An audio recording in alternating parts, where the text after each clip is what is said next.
Everybody, welcome. It is the Wednesday, July 29th edition of the Northern Lion Live Super Show. I, as always, am your host, Northern Lion, joined by my esteemed Wednesday guest co-host extraordinaire, Robert Alpaca Patrol. Hello. Oh, hello. How is it going? It's going well. Yeah? I have a question for you. Hit me. Rob, one-syllable Yes. name. Correct. Ryan, two-syllable name. Okay. See where you're going with this? What do you think in North America is the mean number of syllables in a man's first name? In a man's first name. Ooh. I would probably go around 1.8. But I guess it depends. Do you see yourself as a Rob or a Robert? Well, I think my name is Robert.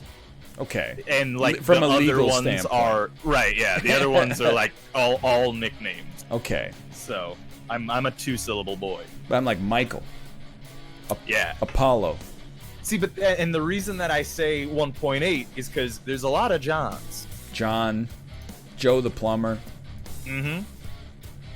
My family is filled with single-syllable name people. Mo. But this shouldn't be that surprising as an Italian, really, but... Mo. Curly. There you go. Mo. Curly. Right, yeah. Jeb. Larry. Shep. Good old Jeb.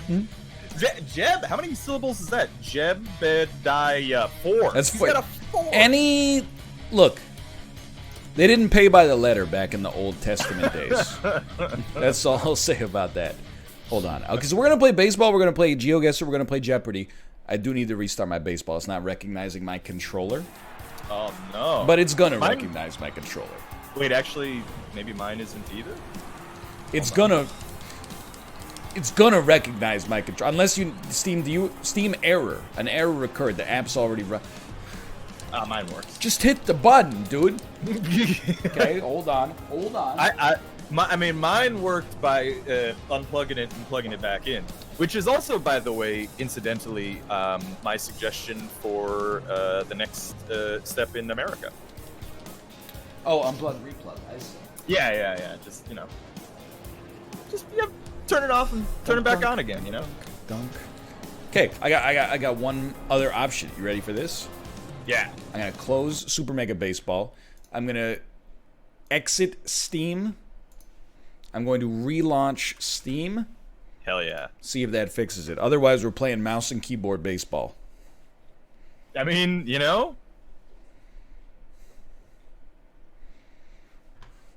What do you think is the best funny song ever made? Oh, that's tough. It's probably like somewhere in Creed's discography. No, but not ironically funny. It's got. I mean, I don't know. That's tough. Maybe you got Weird Al. He's leading the pack on the funny song category, I think. And then you also got like, Bo Burnham. And honestly, and now hear me out, I would argue that a good majority of hip hop is just, straight up comedic. What do you mean by this? Therefore, should qualify. Well, like what song? I don't know, like half of Biggie's songs have several jokes in them. Like there's lots of jokes in like old and new hip hop too. Super Mega Baseball is not recognizing my controller, Robert. That's a problem. You want to switch to like golf or something? Just give it 1 second, okay? I'm in Steam big picture mode now. Oh, actually, hold on. Speaking of funny songs, I wanted to bring this up. So I said to you, I started watching some Bardcore. Yes. And I'll put it in links for you if you want to look at it.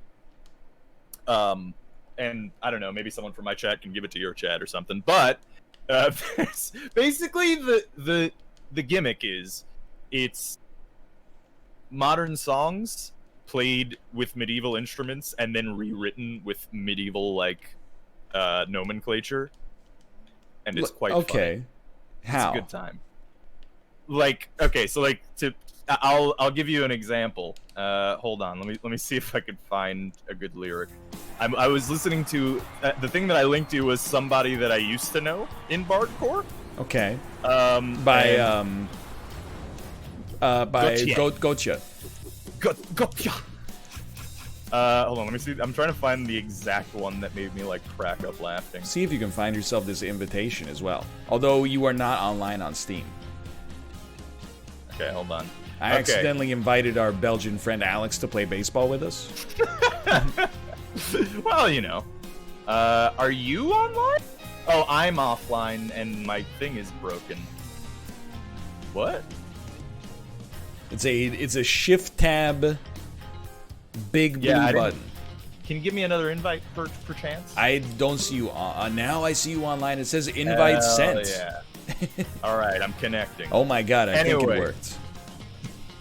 You know, so here's one line for it. To send a wagon for thy minstrel and refuse my letters. To send a wagon for my minstrel and refuse thy letters. Like that? Yeah, yep. Okay. Yeah, you got it. That's kind of interesting. I mean, I was not right. When we talked about it pre-show, I was not wrong. I do kind of still hate it. But You should listen to it. Because it's hilarious. I think that I hate almost all genres of music invented since the rise of the internet. That's fair. I actually hate all music since the 1200s. That's needlessly reductive. There's some, like, chillwave is pretty cool. I like retrowave, personally. And then, or synthwave. I don't know what the official name is now. So the internet didn't invent city pop, but they did repopularize it after discovering it in Japanese vinyl crates. But things like Nightcore, honestly, if they just were erased from human existence, I think we would all be better off. I don't even know what this is. What is Nightcore? Or city pop? Okay, city pop is what you play with the windows down in your 1990 Datsun while you cruise through the streets of Shinjuku, Tokyo. Oh, dude, right up my alley. Nightcore is a popular song played in cut time, so it's twice as fast and also pitched way higher. Oh. Steeker says, hey, I like Nightcore, ... That's because Steeger spends too much time online. The less time you spend online, the more right you are about Nightcore.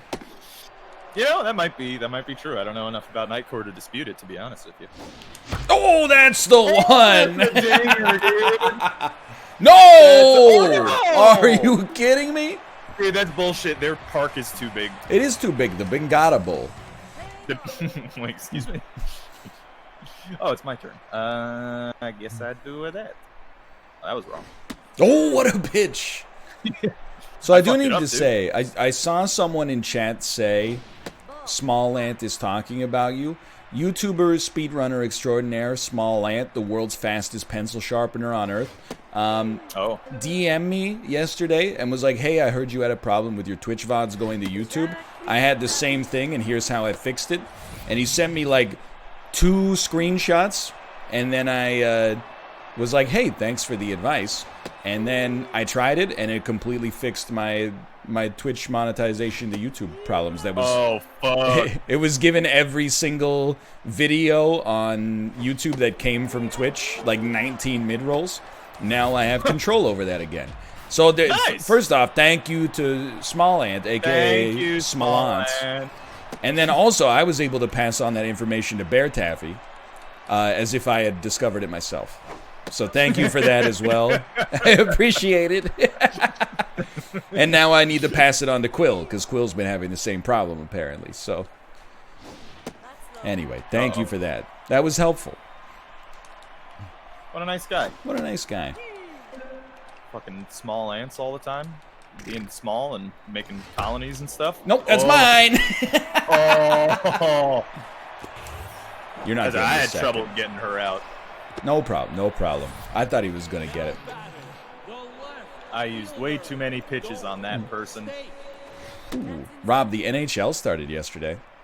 Well, how'd that go? Seemed to be relatively good, although due to the artificial crowd noise, they did have people cheering during the moment of silence. But apart from that, it was like it honestly seemed pretty well done. It was nice to watch a little bit of hockey again.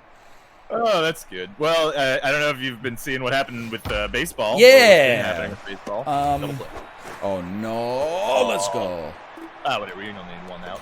Oh, we got it. We got it. Yeah. Yeah. No, I know. Oh yeah. Yeah. I actually talked about it in an Isaac episode today. All right. Where I'm like, apparently, like the exposure event for the Marlins was from going to an Atlanta strip club, is what they're saying right now, which is just like, I would like to think that if I were the commissioner of the MLB, I would be like, did you really have to, like just not do this one?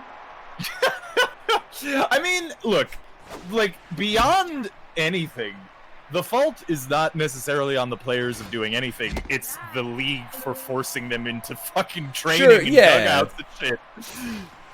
But I am also like, come on. I mean, yeah, you know, I'm dumb. Of all, like, you're already, it's a spicy time to be like, hey, me and 12 other people on the team, you want to go to the place where people are going to be rubbing their body right next to your face? I mean, the thing is, it's inevitable, right? Like, you have a bunch of, like, athletes who are going to go hang out and do all the same things that they normally do. Of course, they're all going to get fucking sick, and that's going to spread around. That's going to happen all over. I don't know if you heard with the NFL, too, but, like, half the Patriots have just said, like, we're just not going to play. Which, I don't blame them. I would make the same decision. I hear you. Right? Like, Dante Hightower just said he was going to be out, and he just had a baby. It's like, yeah, okay, that makes sense. I wouldn't do that if I was a fucking, like, multi-millionaire already. I mean, couldn't agree more. That's why, I mean, like, you know, there's inherent risk involved, but I feel like the NBA and the NHL, by being able to bubble, at least have a chance. No! Where's the bag? But yeah, like, especially, like, so the captain of the Vancouver Canucks had a baby. Well, I mean, like, his girlfriend had a baby, or his wife had a baby, like, maybe 2 weeks ago. I can't imagine that it's an easy decision to be like, yeah, I'm going to go, you know, into the bubble.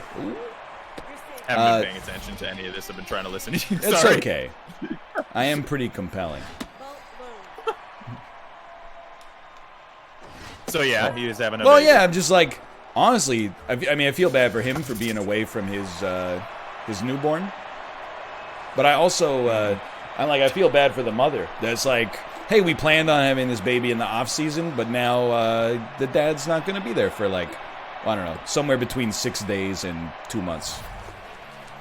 Depending on whether we overperform or not. Stop making me field. If I don't even. What's the cutoff man button? I thought it was LB. LB. It's L1, yeah. Well, it doesn't work. Okay, well, you wouldn't have to field so much if controller doesn't work. Uh-oh. Don't worry. I can't tell if my controller is working or not. Try hitting the buttons to adjust the infield, which is in the diamond in the top right, and that might. No, yeah, nothing. No buttons are. Okay, hold on. All right, don't worry. I'll just strike them out. Yeah, good luck.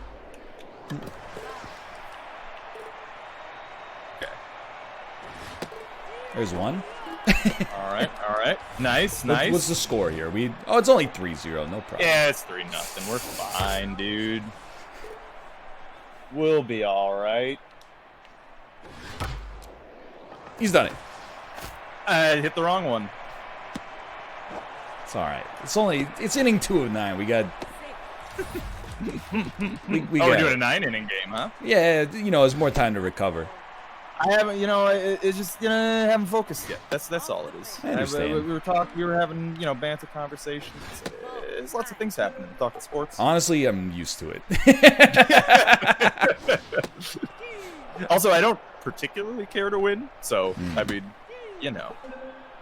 Hold on, this is where you break them. I believe. Oh fuck, he's stealing. It can get caught. It can get caught. Let's go. All right. We did it. We're back. And then you just swing the bet. Yeah, I'm just gonna fucking hit a dinger right now. That was pretty good, honestly. But yeah, I don't think that there's gonna be an NFL season. I don't. A great hit, by the way. Yeah, it's an out though. Oh my god, the Bengata Bowl, dude. It's too big. I don't see a way. I don't see a way like short of bubbling that you could do it. And I don't know how you bubble it, you know, and try to have something that resembles the normal NFL season. Yeah, no. So and they're not. They don't want to do that either. Like they're just like not even trying to do that. So. When the NFL normally starts in like September, right? Well, sort of. The preseason's supposed to start in like 2 weeks. Maybe something like that. It'll be just cured by then. Yeah, I'm sure. Maybe it won't be an issue. Yeah, no, I mean, especially if you've like watched any TV and saw like the nature of how we're talking about it. Have you seen the movie Signs? Things appeared to be Swing very away, bad for a while, and then they were just allergic to water. By the way, I rewatched that movie. And I liked it when I was younger. It's pretty much just mostly bad, just really bad. I saw it in theaters, and I think that it might be the scariest movie I've ever seen in theaters. It's either that or Midsommar is the scariest movie I've ever seen. The most tense atmosphere in a theater. I won't when I was younger, like the scene with the knife in the door. Yeah, oh, dude, man. when the alien grabs the knife. Yeah. Oh, but dude, so there's two that got me. One was the birthday party in South America where the alien walks by, but then the other one is at the end of the movie when they think the invasion is stopped, and then in the TV's reflection you see the alien. Yeah, right, yeah. The lady behind us in the movie theater like kicked our seats so hard because she got so scared that it scared the shit out of me. That was terrifying. I went back and rewatched it, and the basic plot is like, oh well. It's all the right. basic plot is that a lady should die so that God could send Mel Gibson a message, and that's a good thing, actually. I sort of don't. I guess that's it. I guess the point of it is that Mel Gibson's wife had to die in order to stop his kid from dying to an alien. Yeah, like that's 10 years later. It's unironically, like that's the overall message of the story. That like God works in mysterious ways. So like if your mom dies in a car wreck, maybe you'll stop an alien invasion at one point in the future. You know? They didn't stop it. They handled it on the micro level. That's true. Yeah. I don't remember what happened on the macro level. But it does have some like seriously tense moments in it for sure. I think for me it's the last Shyamalan movie with any tension at all. I agree. Like I remember, like I watched it again. I watched it again because I remember like liking it and thinking it was like good and suspenseful and stuff. And I think it is sort of, but I don't know. It definitely didn't hold up as well as as I had remembered. Well, I'll be honest. Like, have you seen Split?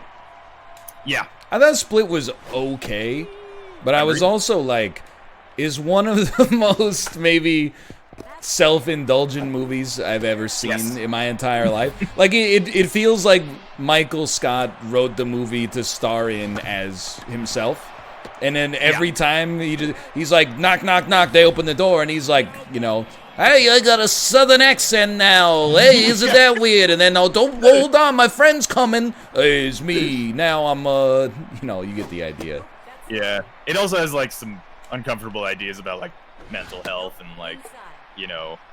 Well, women. yes and no. But because at the spoilers, at the end of the movie, he actually like is some kind of demon. Right. That's kind of what I'm getting at. But it's not really an indictment of mental health if he's actually a demon. Sorry, the beast. The beast.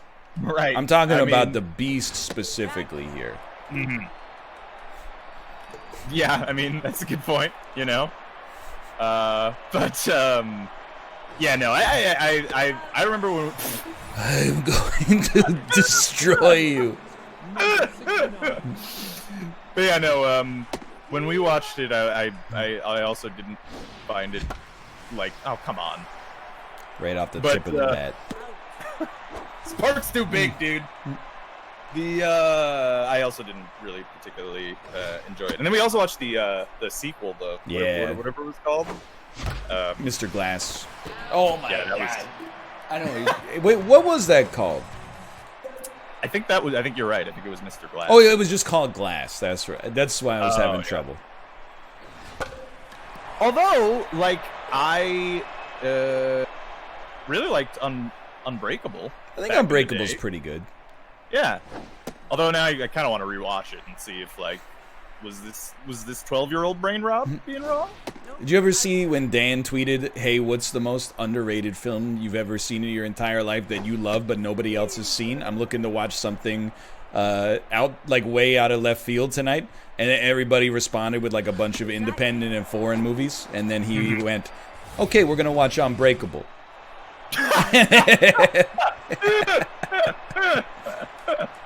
Yeah. All right. That sounds like Dan. That was fun. I think it's fine. I think it's a fine movie. Yeah, I remember it being pretty good. Like I said, I enjoyed that film. But I also am a little biased because I'm a big fan of Bruce Willis as well. You're a big fan of Bruce Willis. Well, I mean, I've liked lots of movies that he's in. I guess it's just more of what I'm getting at than I guess that I'm specifically into. Because I mean, he's one of those actors where it's like Bruce Willis is playing Bruce Willis. Yeah. I mean, and like Die Hard, great movie. Yeah, big fan. Propaganda. He's not acting as a cop in the movie. He's acting as an ex-husband and father. That's a good point. Yeah, no, that's true. The cop is just what he does in his on hours. Although in the third movie, he is very much acting as a cop. Well, I didn't see that one, okay? Really? Wait, yes, I did. That's the one with Gray's Papaya. That one's really good. That one is arguably as good or better than the first one. What other good movies has he been in? Oh, The Fifth Element. Okay, sure. Yeah, 13 Monkeys. 12 Monkeys, right? 12 Monkeys. 13 Monkeys is a mahjong hand.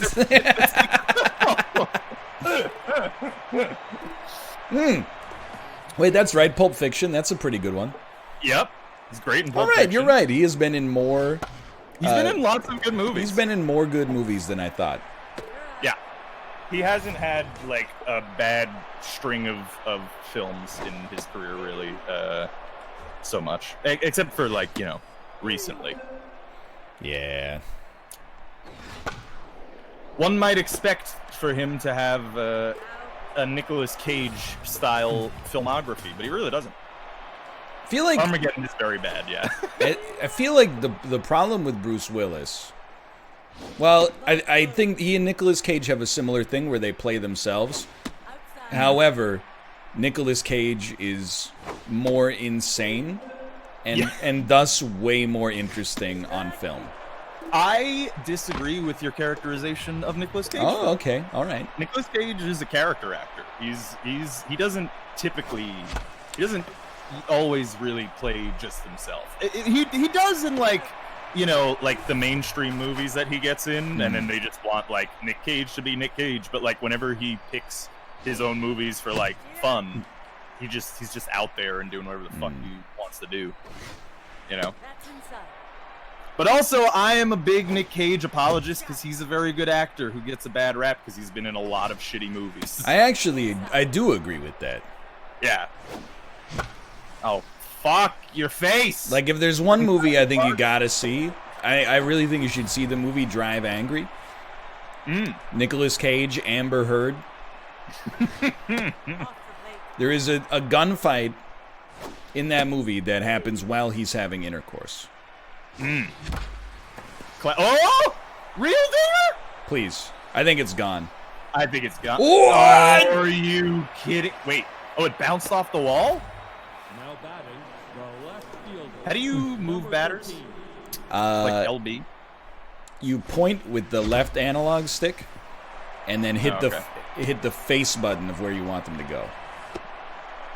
Wasn't there a button in the old one that Yes, just makes but I them refuse run to it? tell you what it is because it leads to suboptimal base running. Okay, fair enough. No, but Nick Cage is good. I like Nick Cage. He gets a bad rap. Oh, dude, we're tying it up right here. I believe you. No, that's a terrible result. We almost had the salami. That The hurts. salami setup. You should press the Y button and change our picture. Oh yeah, I'll do that. Oh no! After she hits the dinger. Oh no, dude! Should have said that sentence a little bit faster. All right. Who do I put in? Any relief pitcher. What do we got? Oh, we got Josh. We got Mathis and Hay Thrower. Hey, lady. It's a long story. All right, I put Joshua Smith in, who's got a very small selection of pitches. Yeah, but his stats are like he'll. Oh, what a catch! He'll run him down. Don't even worry about it. Look at that right there. Can't hit that. Incredible. Right for the glove. Is there an actor where if you see them like that they're in a movie, you're more likely to watch it? Samuel L. Jackson. Really? Yeah. I'm like almost the opposite. Really? Like, I do like the Marvel movies, but if I see Samuel L. Jackson in like a movie that's not a Marvel movie, I'm like, I don't know about this one. I just, the thing is, similar to other people that we were just talking about, Samuel L. Jackson just plays Samuel L. Jackson, and I just like Samuel L. Jackson. See, I find it kind of grating. Like, have you seen what is my Assassin's Bodyguard? What's that? My Hitman's Daughter with Robert with Ryan Reynolds and Samuel L. Jackson, Salma Hayek. I think so. No. The Hitman's Bodyguard. He plays himself in that movie. I found it very annoying. He was really good in. What was that one movie that seemed like it was probably going to be really bad, but then turned out to be pretty good? And he's in it, and it's with Christina Ricci. You know what I'm talking about? Black Snake Moan. Yes. That's the one. Yeah. I remember watching that movie and thinking that it was surprisingly better than I expected it to be. I'm so bad. I thought I had it. For me, there's two that I can think of. One is Michael Shannon. Okay. Yeah. Very famous, of course, for being in Bad Boys 2 as a methamphetamine addict. And also, of course, it crushed it in Man of Steel. But then secondarily, I would say Michael Stuhlbarg. From The Shape of Water and Call Me by Your Name. I still haven't seen The Shape of Water, by the way. It's good. I know. I mean, come on, it's got Michael Stuhlbarg in it. It's Michael Stuhlbarg. He bargs the stool. Don't hit it into his glove, dude. Michael Shannon is also in The Shape of Water. That's absolutely true. You're not wrong. You know who else is in? Adam Scott? No, that would pretty much ruin it. I don't mind Adam Scott, but it's not really in keeping with the tone.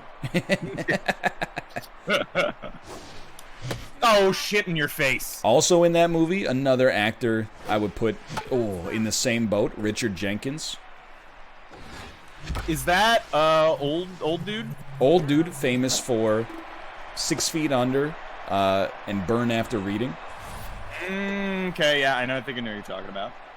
Stuhlberg. Why does he berg all that stool, you know? Ah, it's German. Fucking Germans, dude. Here we go, dude. Oh, Candy, your time is over. Very debatable strike. Oh, he was out of the park. He had it. Whatever. Good walk. Send Good me. walk. Send me.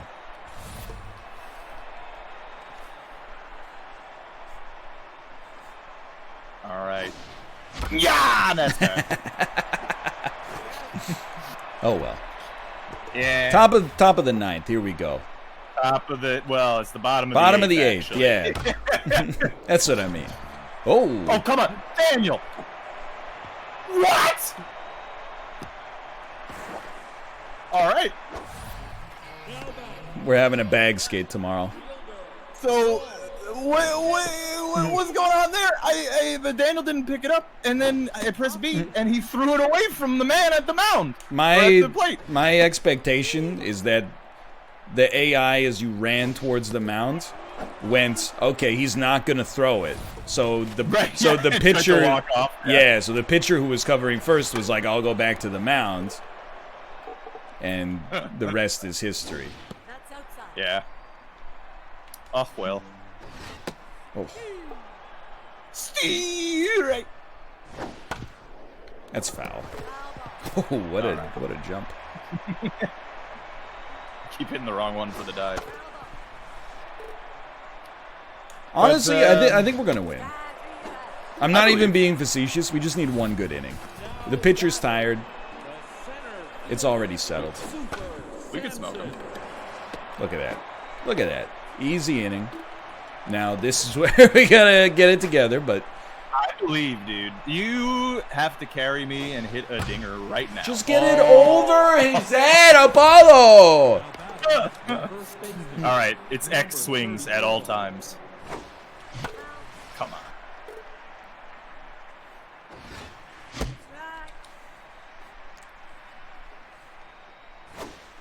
Good eye. Hold off on that one. No, I didn't mean to let It's it go. all right. It all comes down to did an this. error. Bear Taffy 1 for 3 with a single. Oh! The wind currents, dude.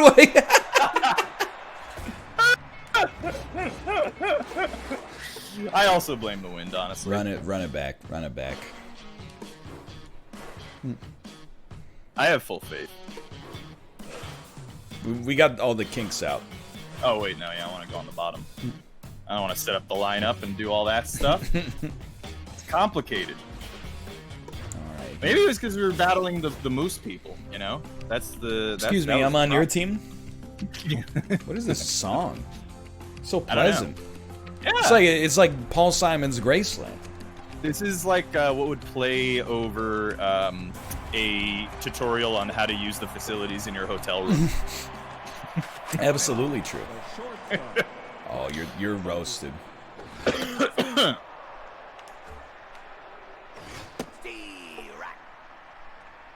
Paul, 1 syllable. Simon, 2. Oh, he 2. tried the bunt? Oh, don't even worry about this guy. I mean, his name is Buttons Bunterson. Okay, fair enough. You know, his parents, they raised him right. This is going to be a good game. Who do you like more?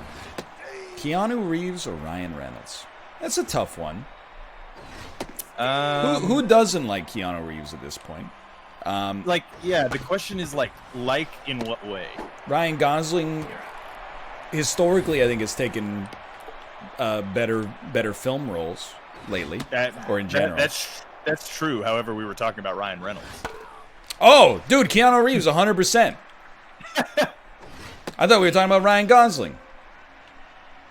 I mean, like, in the battle of the Ryans, and I would know, Gosling over Reynolds any day of the week. Yeah, no, 100%.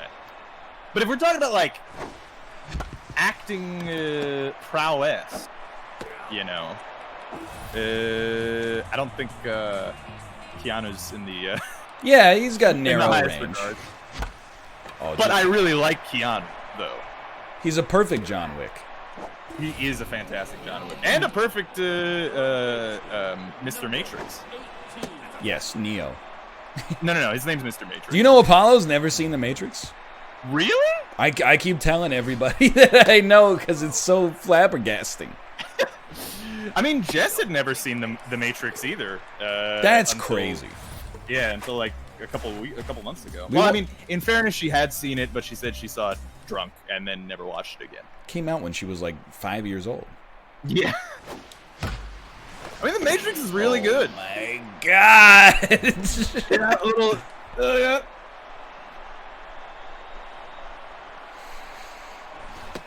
The Matrix 1, very good Great film. movie. Yeah. 2 and 3, not so much. Not 2, you know, it's got its moments. It's got things in it. 3 is fanfic. Although I will say I am obviously biased towards the mechs in 3. There's some like cool mechs. mech moments in 3. Yeah. But like, there's I'm also a big fan of mechs. way too much navel gazing philosophy. Yeah. Which is like kinda- I think it's cool when it was like an undertone. When they made it an overtone, I was like, that's not what I'm here for. The third one, and to a slightly lesser degree, the second one, loses a lot of the thematic focus that was so, present and good in the first one. You know what I mean? Yeah, and then like the Merovingian makes that lady orgasm from a piece of pie. That was weird. Yeah, I don't know what that was about. It's a long scene too. Yeah, like, he's it's talking weird. about. She's got numbers going into her crotch, and they're all shiny numbers and stuff. Yeah. It's a whole thing. That's not a strike. You're a bullshitter. It was cake, not pie. Thank you, Simvicta. Thank you. I get it confused with the movie American Pie.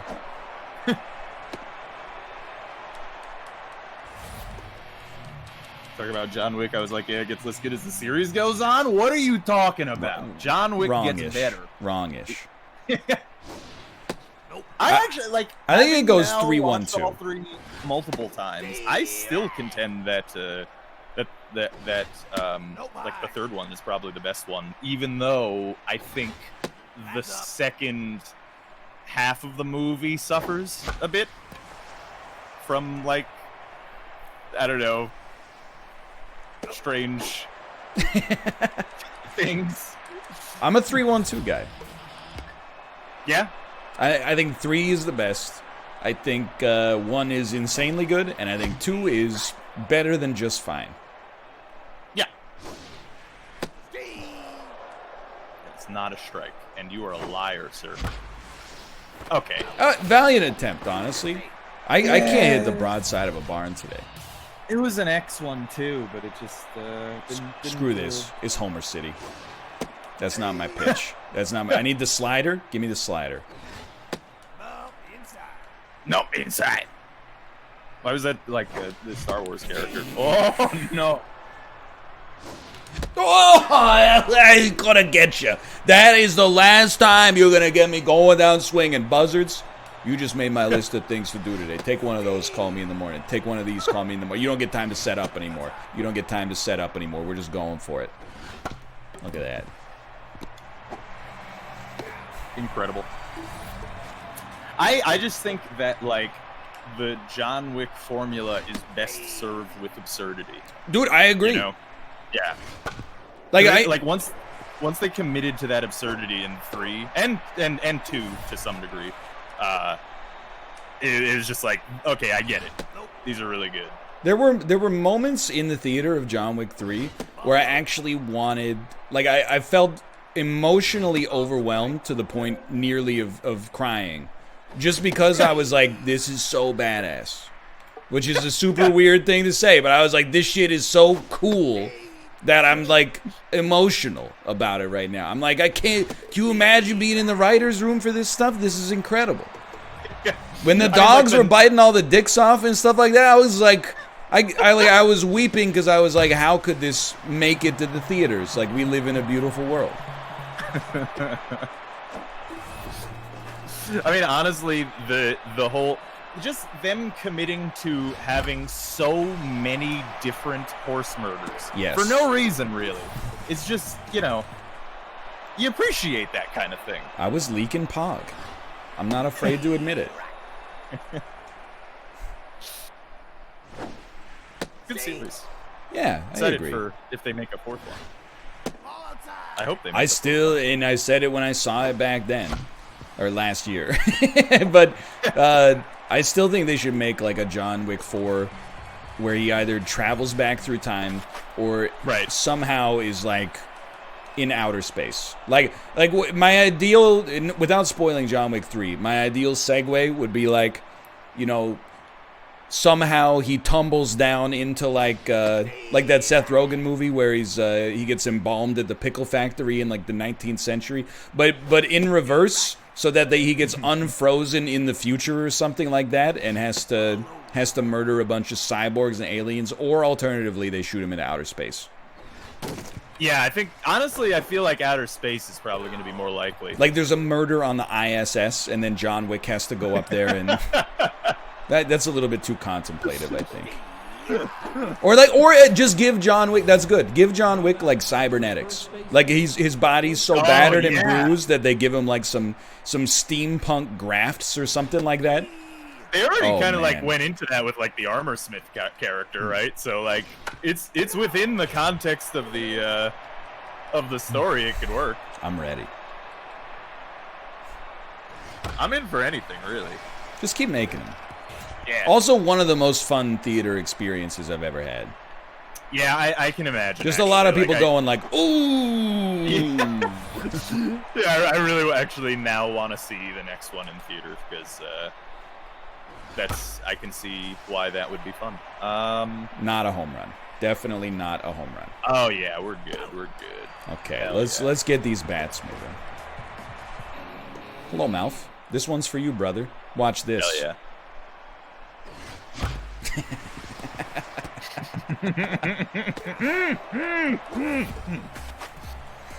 Oh, dude. Okay, how about instead of sending him into the past, it sends him into the future? Okay. So there you can have your incredible spaceship fight scenes. Dude, absolutely. You get John Wick flying between like capital ships, beating the shit out of like Martian Marines and shit. Oh, dude, make it an Expanse crossover. Easy. Too contemplative. Also, me and Jess finished The Expanse Yeah. yesterday. Yeah. I can't believe I watched that show this year. Yeah.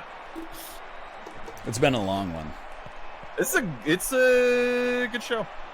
It is Bad a good year. show. It is a good show. All right, I'm playing.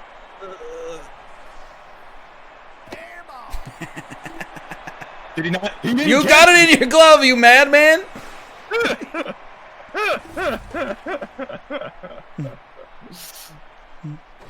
Oh no. I believe. Just strike them all out.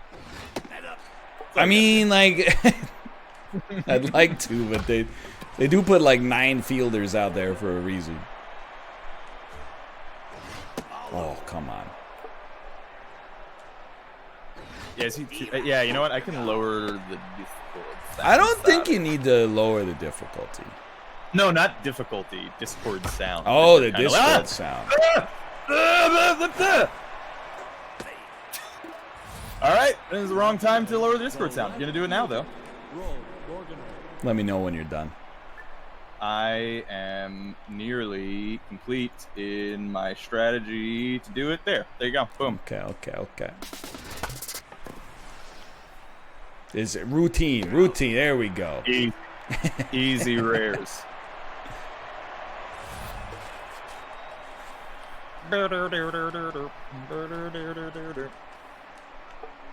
Sloop. I have medieval version of somebody that I used to know stuck in my head. I just want you to know. Dude, I get just terrible songs stuck in my head all the time. So I hear you. Hell yeah. Good strikeout. What is your hot take on the Machete films? I saw Machete in theaters.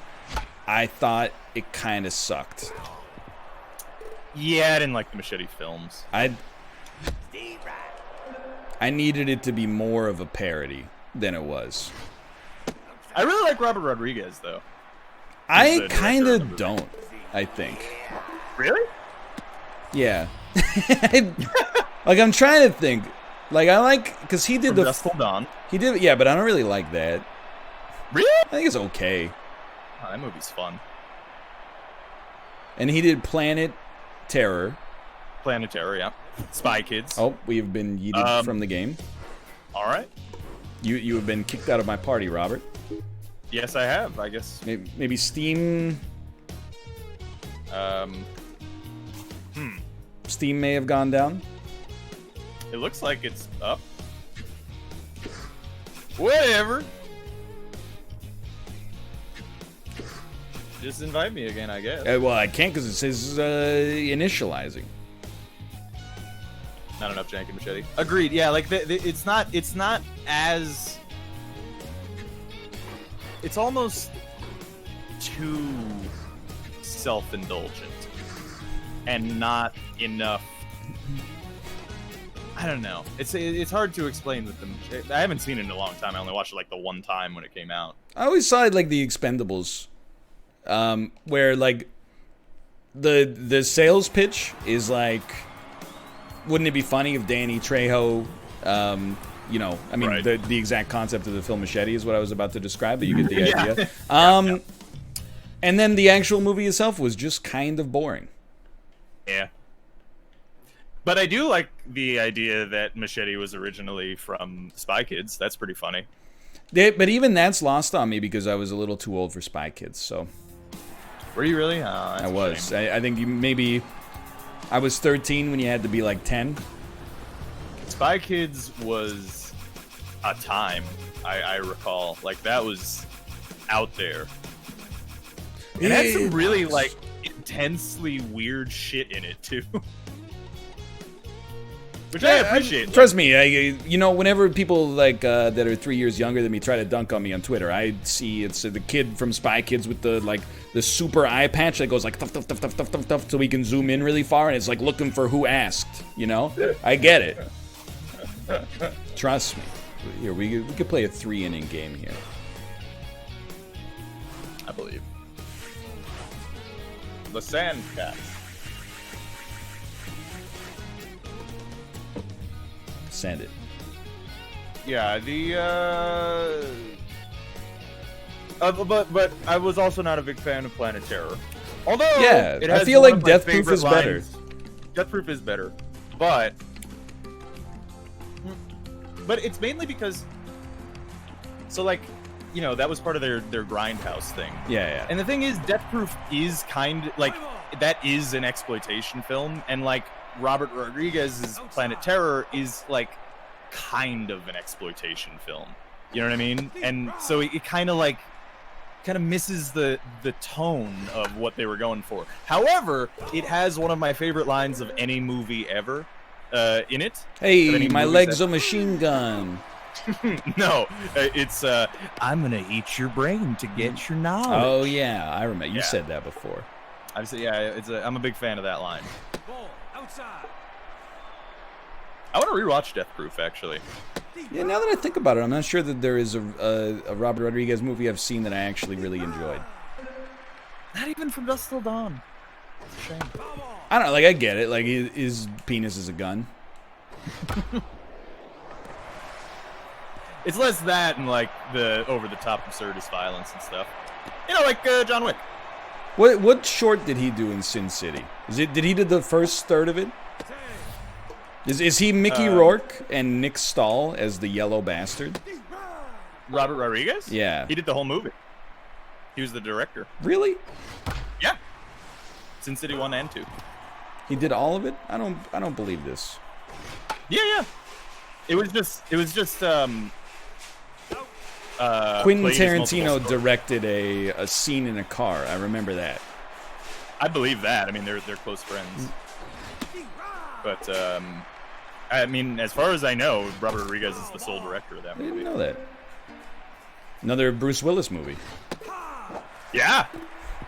I mean, Sin City was good. Sin I don't City know is about the pretty second good. one. Sin City 2 is truly horrible. The Spirit Yeah. is even worse, maybe. Which, by the way, Samuel L. Jackson. Just throwing that out there. Oh, now that is a hit. That's a dinger. That's a dinger? Oh my It's a God. dinger. Let's go. And it was me doing me. It was you as you. It's incredible. Now you got to do it. All right. Come on, Durbin. Oh, glad that one missed. Oh, that's my pitch, too. That's a good one.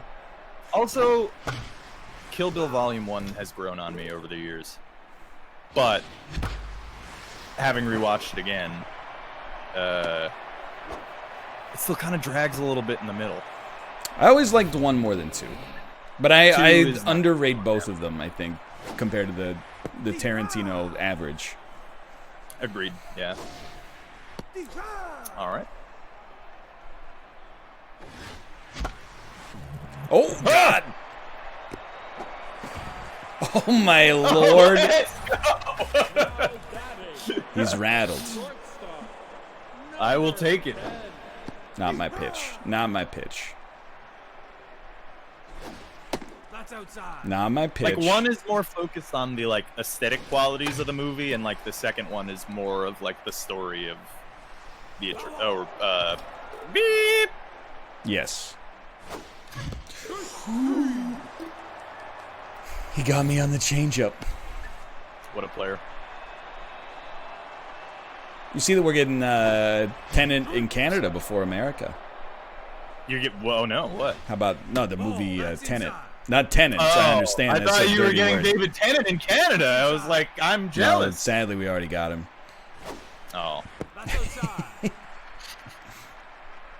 Which means you guys will have it, I don't know, approximately 3 gigabytes later, but...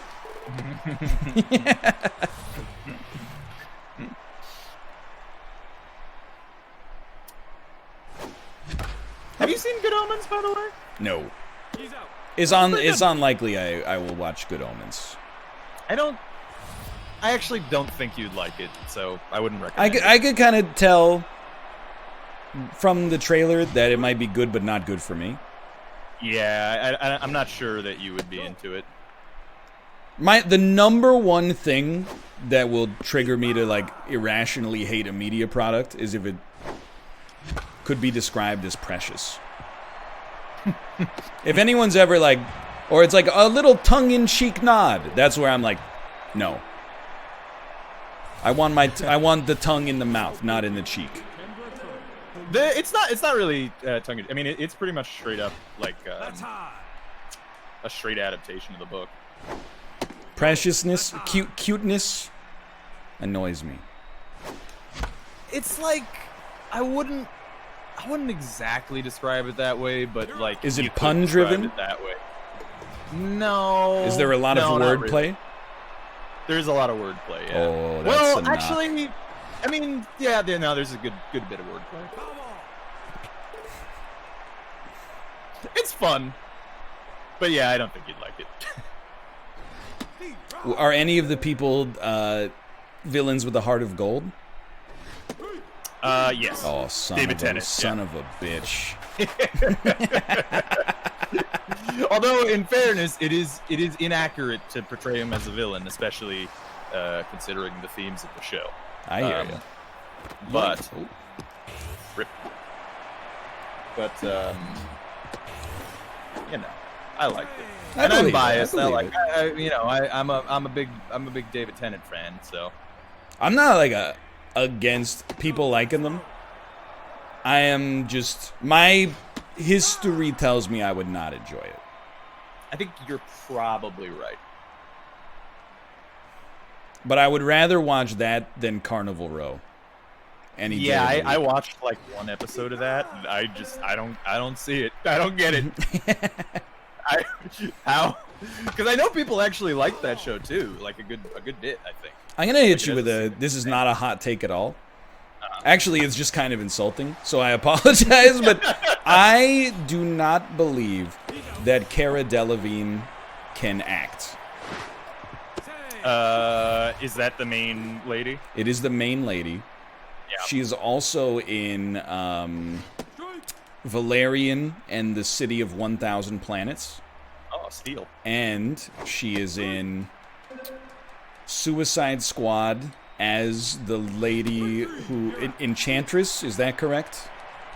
Yeah, I mean, Something almost like every that? actor is really bad in that movie. I don't think she... What a hit. I don't think she's a good actress. You're probably right. I don't know. I'm not that familiar with her work. Valerian is really bad. I heard that was terrible. Yeah, I was like, at one point I was thinking about watching it, and then looked at the Rotten Tomatoes reviews and was like, Not my pitch. Not my pitch. Oh, that's nobody's pitch. However, I think you would like Mandy, which is a movie. Oh yes. And if we're talking about TV shows, I actually think you would like Battlestar Galactica if you let yourself get into it. Yeah, I need to. I mean, I don't know. I agree, actually.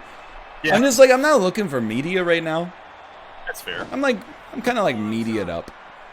Yeah. This is where I'm at. I mean, we got to find a new show. We just finished The Expanse after finishing Dark. Oh, he's making it. Oh, he's going for it. He's making it. He's not gonna make it. Oh, he made it. Yeah, now that sports are back for a week or two, I'm media'd up.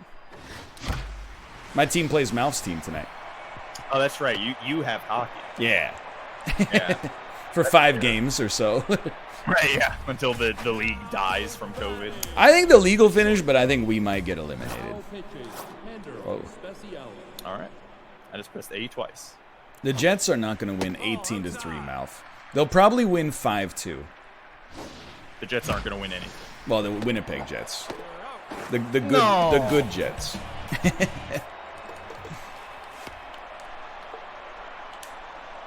I've redeemed myself for last game. I agree. I think you've had some great hits, and we are about to win easily.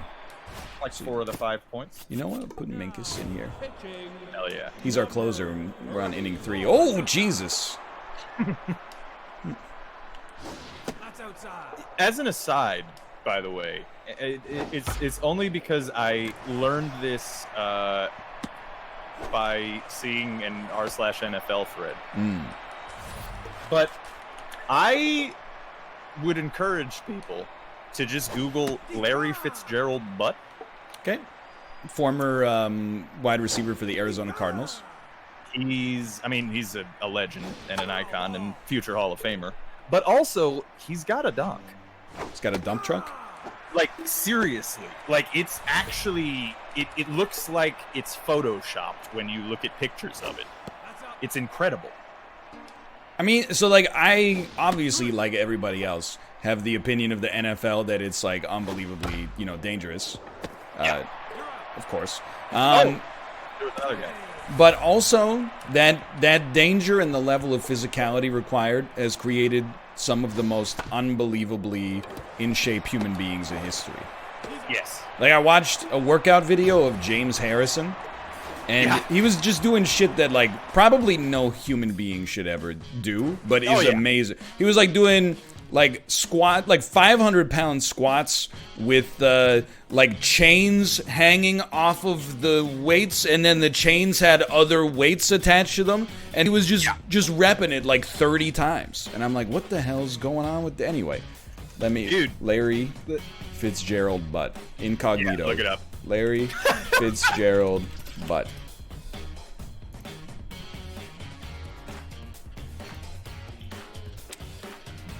Look, he's got a donk. It's a serious cake, is all I'm saying. Like, it's just, I mean, here, hold on, I'm gonna show it on stream here for my chat. So if you I got can't the deny stream, it. It's a. Here, I mean, just. He brought the whole bakery, I believe, is what people say. I think they're right. Look at that. I mean, I apologize for objectifying Larry Fitzgerald if you're watching, but I mean, seriously. I've heard, I read an article in Simpler Times that NHL players, because they do so many lower body workouts, actually need to buy special jeans that have like a relatively tight waist, but an absolutely dump truck ass. I mean, I can see it. Yeah, that makes sense. They are like superhumans. Anyway, we'll be back in a couple of minutes to play GeoGuessr. See you shortly. One moment. I'm just gonna use the bathroom myself. I'm just saying, Larry, hit me up.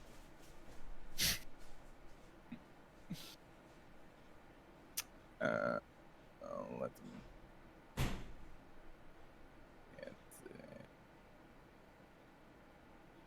them. Rob, Batman must have a fat ass too. You know, you're probably right. Oh, hello. Rob, Yes, sir. yes or no football season this year? I don't think so. All right. I legitimately don't think so.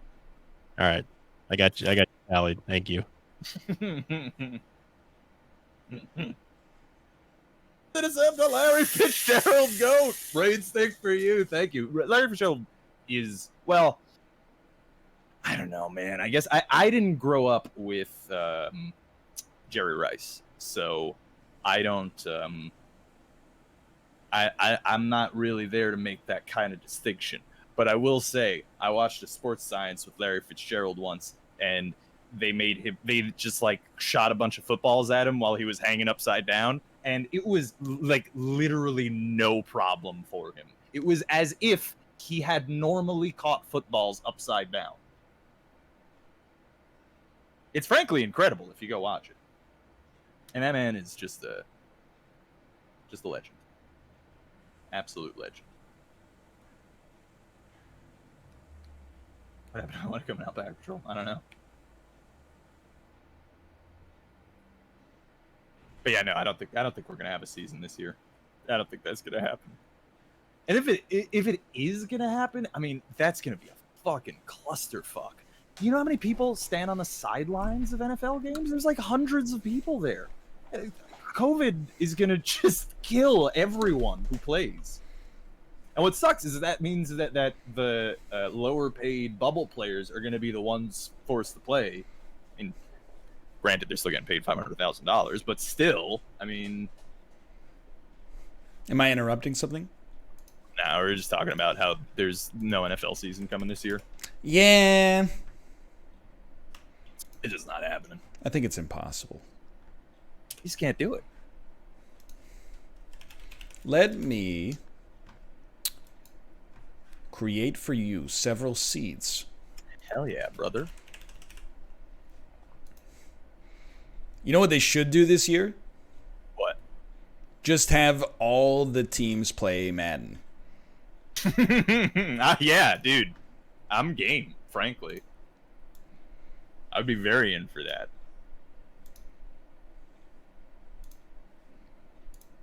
Here is seed 1. Oh, dude. Space Odyssey is an absolute classic. I understand why you felt it was boring, though. Wait, the 4-minute long song or the 6-hour long movie? No, the movie. I like the movie. The movie's great. I like the song too. But I'm a big fan of both. Well, I mean, the song is called Space Oddity. Yeah, but you know, Odyssey. like tomato. There's 3 seeds. Okay.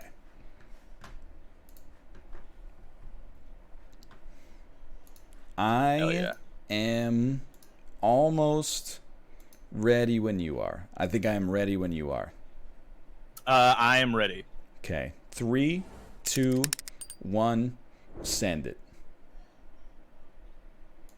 All right. Oh God, it's a field. What's your favorite Kurosawa film? That's a good question. I would say The Last Samurai, starring Tom Cruise and Ken Watanabe. We actually watched Yojimbo on movie night last week, which, if you've never seen it, is very, very good. I heard he makes mad films. Kurosawa? Yeah. Yeah. Have you never seen a Kurosawa movie? I don't believe I have, to be honest. Dude, frankly, I know that, like, it's old, and that might make it seem, you know, unpalatable or daunting. But seriously, like, those movies all hold up so well because they're so artistically beautiful. Kurosawa is a brilliant director. I would highly recommend you go and look through his filmography and watch some stuff. I mean, especially like at least Seven Samurai. No, he did Lucky Number 11, right? Right, that's the one. Yeah, I thought actually that like one was pretty good. I actually do enjoy that movie. Which samurai was Josh Hartnett? He was the Slevin. Was that his name? I've never seen it. I don't know. That movie had Stanley Tucci in it, and I like Stanley Tucci as well. Yeah. Yeah, I'm a big fan of him. So with God as my witness, I don't think I could tell you that any differences between the movies Lucky Number 11 and Shoot 'Em Up, or the film Smokin' Aces. That Smokin' Aces was horrible. All three of those are the same movie to me. I am really not a fan of Smokin' Aces, I will say. Is that Jeremy Piven? Yes. It is? Okay. Yes, it is. Yeah. Remember he had a moment. What? Remember that? Yeah, what happened? You know, now that you bring him up, like, what the fuck happened to him? So I believe that he was on the Larry Sanders Show. Uh-huh. And then he got a hair transplant and he got famous. You know, what does that say about society? I don't know. No offense taken. So he was huge on Entourage. And then he had Smokin' Aces and that other movie about running a used car dealership. Uh-huh. In the post-Hangover wasteland where Rob Riggle was America's highest paid actor. And then I don't think I've ever heard of him since. Yeah. He just kind of, like, faded into nothing. Maybe he, like, called somebody out and then got blacklisted or something. You never know. Bald listed. More like. Could be. No, but yeah, like, if you never saw Kurosawa, highly recommend. I've heard good things. Yeah. I mean, especially if are you perchance a fan of spaghetti westerns? I like the good, the bad, and the ugly, but that's all I can say. Sergio Leone, it was heavily inspired by Akira Kurosawa. In fact, if you've ever seen A Fistful of Dollars, it's pretty much just Yojimbo. Hold on. I've read the Wikipedia article about A Fistful of Dollars, so I have heard that it is Yojimbo. Yeah. It's 25 this way. Probably right around here. Yeah, a pile of sticks. Not bad. Not a bad one. Was it? I think I'm gonna do poorly, probably. Yes. I could run from where I guessed to the answer, but I would be winded by the end of it for sure. Oh, weren't we here last time? It's possible. It's possible. I feel like I haven't seen a movie in a while. I mean, watch a movie. I watched. Watch Mandy. I mean, like, if it's on, I might watch it. I hear it's good. It's just I don't know. Like I haven't had an opportunity to seek out a movie in a little bit because I'm like I have.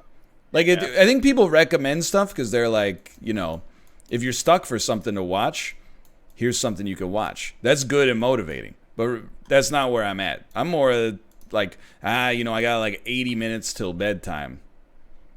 I don't really want, I don't really want to watch Seven Samurai. Well, it is very good. I've heard that's not really what's holding me back. Yeah, no, I feel you. There's 60 years of glowing reviews. Yeah, no, I have also been like kind of seeking out movies and have been kind of dry. The well's been dry, you know, especially horror. There haven't been any recent horror that I haven't seen yet that I would like to see. You know? Unless anybody's got any suggestions, I'm kind of asking. Have you seen The Shining? I have, yeah. Have you seen... Made her watch it. Have you seen Psycho? Yep. Okay. Yes, I have. Yep. Rear Window. Is that Queen Elizabeth II? In Rear Window? No. No. That it was Paul Newman, I believe. But I understand they get mixed up a lot. Dude, that's Queen Elizabeth. This is just Queen Elizabeth, and they changed her hair color. Monster Squad. Malf recommends Monster Squad. Monster Squad is a 1980s, like, kids coming of age movie. Oh yeah, no, I've seen this.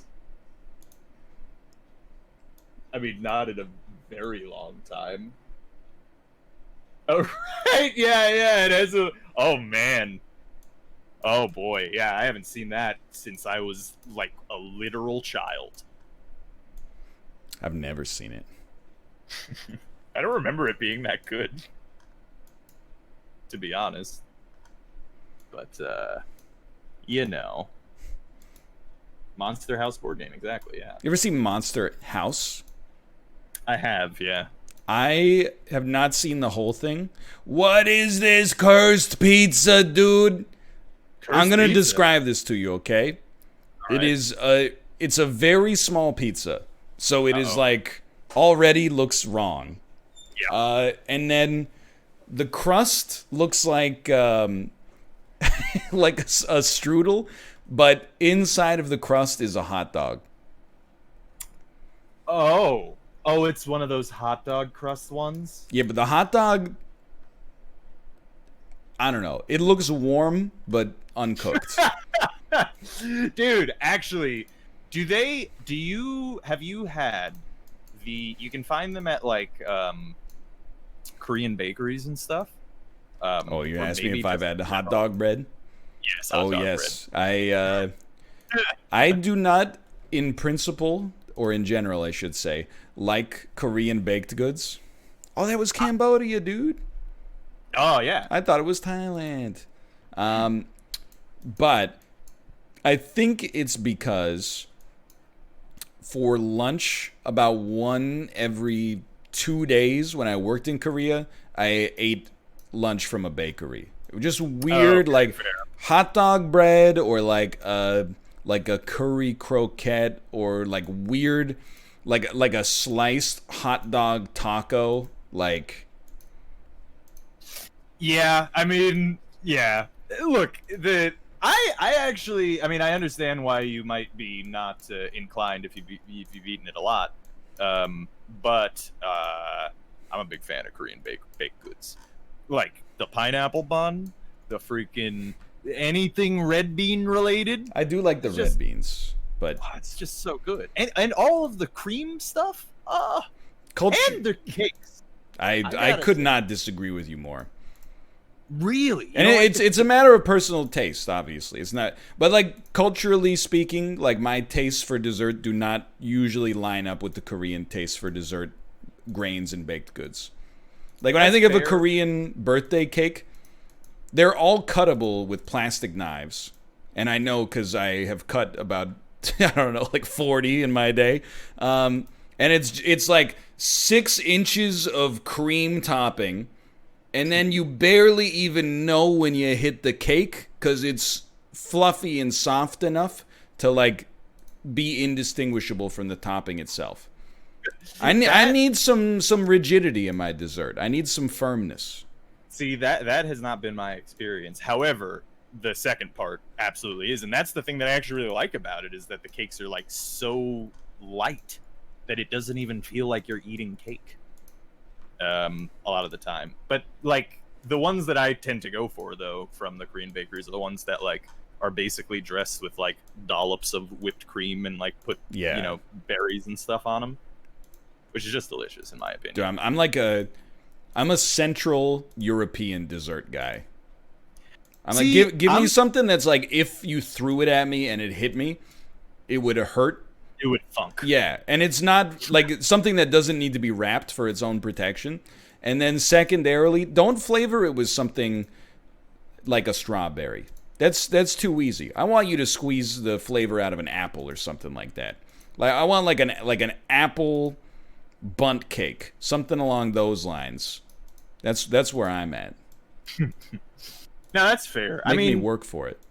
I like. Don't get me wrong. I like dense cakes, but like sometimes you'll get like those like the Western cakes, and it's just like it's. I want to sleep after I eat a slice of cake. Oh, I you hear know what that. I mean? And while that feeling is good, sometimes it's like I don't want to do that. I mean, dude, I'll tell you straight up, you got a friend in me here, like Randy Newman. Even as a child, I swore off cake, even for like my birthday. And people always gaslighting me the same way Chad is gaslighting me right now. Oh, you don't like fun. Oh, when was the last time I had fun? Once it was terrible. It's not like that. It's just that the cake doesn't taste as good as other desserts that we have available. Like if as a 10-year-old you were like, we could get you like a Blizzard from Dairy Queen or like a shitty cake from the grocery store, I'd rather have the Blizzard, but you can't get the Blizzard because even though it's your birthday, we gotta have a slice of cake for everybody. It's bullshit, dude. Yeah. No, I feel you. What did I get on that one? I will say 20 Blizzards would be pretty expensive. But then, so here's how this shit ends. That's about the price of a cake, though. No, 20 Blizzards is probably like $80. No. 20 Blizzards? How much is a Blizzard? Is it like $2? They're like $4 or $5 American. Oh, okay. There's no way a Blizzard is $2. That's like... Maybe I'm thinking of like a Frosty. Frosties are like $1. Yeah, Frosties are cheap. That's for sure. Yeah. But they make you feel guilty too, because then if they get a cake for your birthday, it happened at work all the time when you would have to get like a forced office party. So they buy a cake for your birthday, and then you're like, I don't really want a slice. People will fucking lose their mind. They'll be like, why are you making it weird? I'm like, I just don't want a slice. They're like, it's your birthday. We bought the cake for you. And I'm like, I don't like it that much. They will not let you take no for an answer.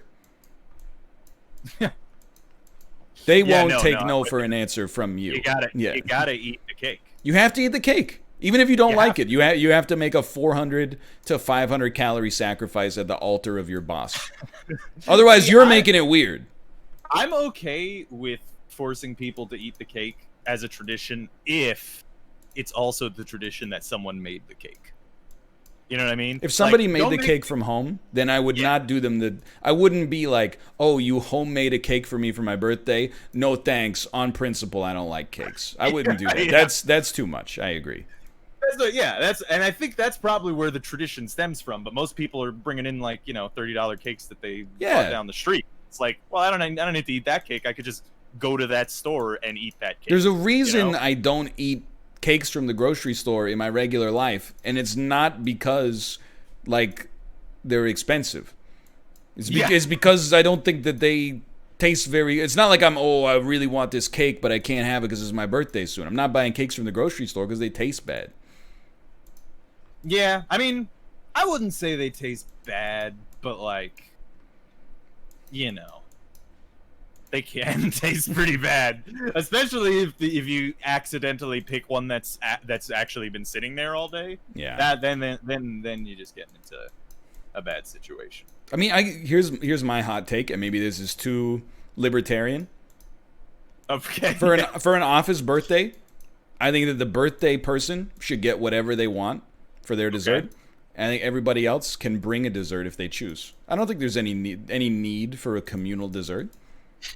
If you want to have a cupcake for your birthday, here's a delicious cupcake. Everybody else, you still get the 15 minutes off from work. We're not going to be like, hey, get back to your desk. But if you want to eat, bring your own stuff. You're like, unironically, that tweet about Bernie Sanders having to share 90% of his birthday cake.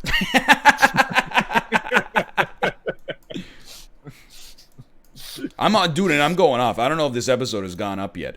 I do not understand why the greeting card industry still exists. And I apologize for chat if I've been here recently and you've heard this already, but the shit pisses me off, okay? An aunt I have not spoken to since literally 2005 did us a very nice gesture. She gave us basically a baby shower gift, right? Yeah. Wonderful gift. It's not acceptable to just give the gift. Uh-oh. So she bought a card and mailed the card with it. So then I was talking to my mom and I was like, can I just get her back on Facebook and be like, thanks for the gift? And they're like, no, because they sent you a card, you should really send them a card in order so that you're on the same level. And I'm like, I get it, but at the same time, why does the Hallmark Corporation get not even a slice? Why do they get like the whole pie just from the fact that we're exchanging gifts to each other? Yeah, that's like your wedding ring should be two of your month's salary or something too. It's like, that's strangely convenient for the De Beers Corporation. that tradition caught on. Yeah, no, I don't really get the card sending either. We have telephones now, and the I don't want to internet. call her. I'd rather send a card. Well, no, I know, but I mean, we can skip past and go to the. Well, we have text messages now. Yeah, I would text her. That seems fine. Thank you for the night. If they send a text along with the gift, like maybe when they get like a notification, like your package has arrived, and they go, "Oh, here's the text." Yeah, greetings. They could even send like a little, a JPEG of a bear saying something. Yeah. Or something. I just I don't get me wrong. I agree with you on the ring comparison. Yeah. But at least like De Beers paid someone 1/3000th of what they're worth to pull the rock out of the earth. Whereas like a Hallmark is not like the card is worse than nothing because it's premium trash. Like if you ever since so are diamonds. In fairness, sure, it's but literally carbon in time. But since the age of 8, have you ever opened a card and been like, "Oh, that shit's hilarious," or like, "Oh, delightful"? You ever open a card? Oh, what? Hey, I meant to get you a different card today, but it went fishing instead. Happy birthday! Like, my response is pretty much perpetually, if no one's there, I say in my head, "Oh, that's nice." yeah. And then if someone's there, I say out loud, "Oh, that's nice." Aw. And that's the extent of To card our situation. beautiful grandson. Right. The things you do in life always amaze me. We couldn't be luckier to have someone like you in our life.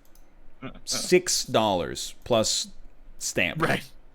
Oh, see, that's nice. Someone says, my mom made me a birthday card with pictures of my dog that I've kept, and that's the only one. See, That's very nice. I would, yeah.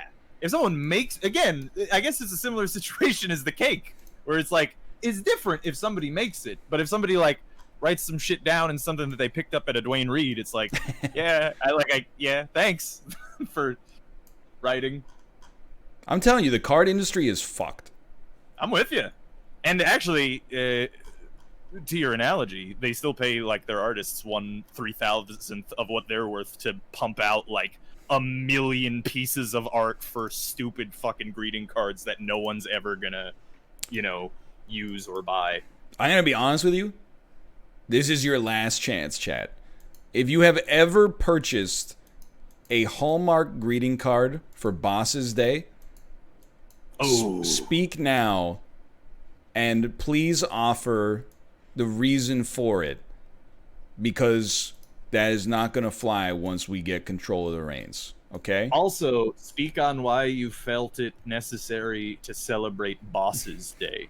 I'm just saying, this is the last time you're going to have diplomatic immunity. I did it because they got me a $10 gift card for my birthday. Okay. Oh, okay. All That's right. respectable. I'll allow it. How'd you do on that one, Robert? Did you complete your... On the last one I got 3,000 total, 18,360. That's a good score. Yeah, it's not bad. I did get... I'm not flexing. I did get 22. Oh, I used to hit above 20 when we were regularly doing GeoGuessr.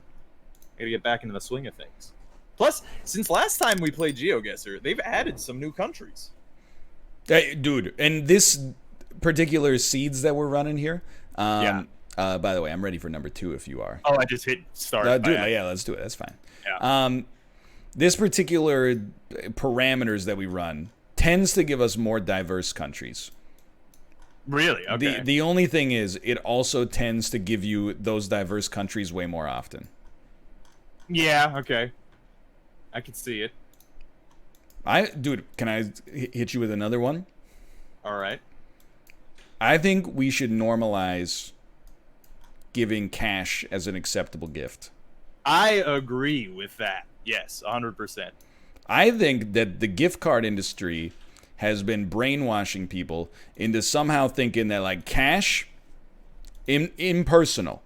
But if you give a gift that's like, hey, I heard you like eating at restaurants, Yeah. then all of a sudden, like, that's more thoughtful. No, I'm with you, because, like, if somebody wants to give you $50 in a gift card, they have to spend like $53 or something. Something along right? those Like, lines, yeah. And then they Yeah. got to put it inside of another card. right? Yeah. Why? You know, just send the cash. I mean, I don't find there to be anything impersonal if you don't know exactly. In fact, I find that to be kind of respectful. Like, you don't know exactly what it is I would be into, so you're like, hey, here's some money. You can use it on whatever it is that you want to use it on. You know what I mean? Couldn't agree more. Grandparents had that shit down, you know? Grandparents don't have any kind of gripes in handing you a $20 bill when you're like 10 years old. It's absolutely true. I think cash is a good gift. I agree. You know, for like Lunar New Year, people aren't going to their ancestral homes to get a red envelope full of Best Buy gift cards. You know, they get a red envelope with a couple of greenbacks in it. When you do a gift card, you've essentially just given cash, but also gave some to like Chase. Like, But for some reason. you've admitted to me that you are you're weak and afraid of being judged. Yes, that's true. If I give cash, they're gonna think I don't know them. But if instead I give a gift certificate to the movie theater, because I hear they like to go see movies, then they'll be like, oh, my uncle really knows who I am. He knows me inside and out. I bet he likes food. Actually, I want to normalize giving food as gifts more often. I would be down with that. Like, if somebody gave me a gift of, like, you know, a slightly more high quality pack of beef jerky or something, or like, you know, like something like that, like something that you spend just like a little bit more than you would normally spend on the food product, and give that as a gift, that I think would makes great gifts. I couldn't agree more. Right?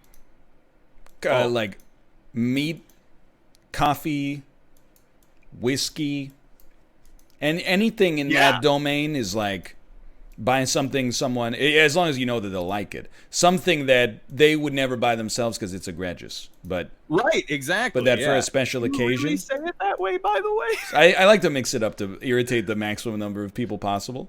Okay, fair enough. Yeah. I don't know if that flag is for this one or for that one, but it's one of those two.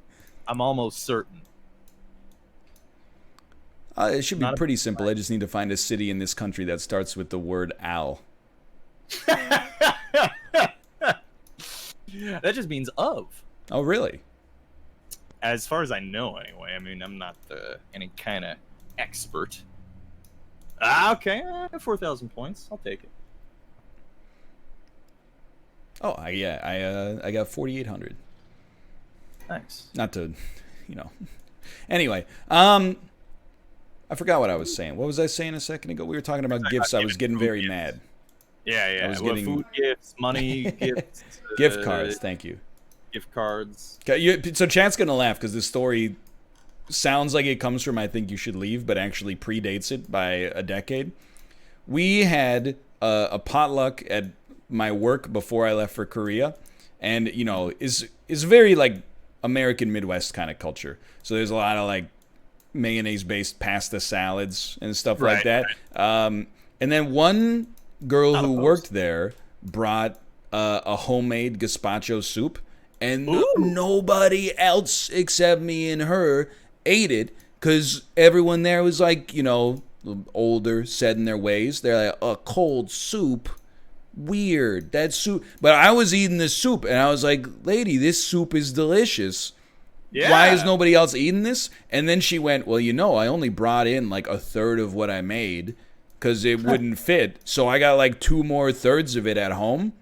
Oh, shit. And then the next, she's like, do you want it? And I was like, hell yeah, I want it. And the next day she brought in like the whole pot of gazpacho, and I took it home and ate it for like 3 days.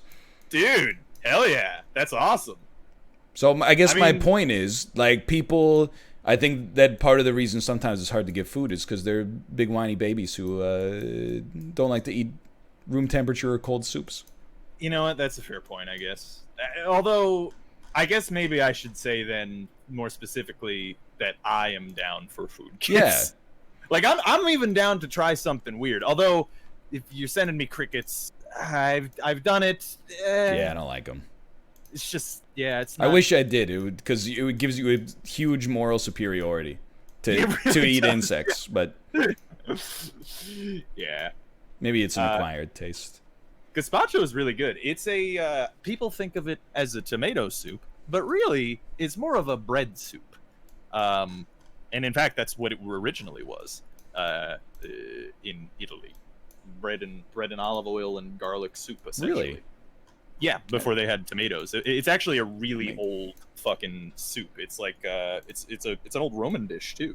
Did you know that the word pizza comes from the 11th century? I did not. I saw it on Twitter yesterday. Oh shit. And it was true, probably. It wasn't from one of those known meme accounts, I think.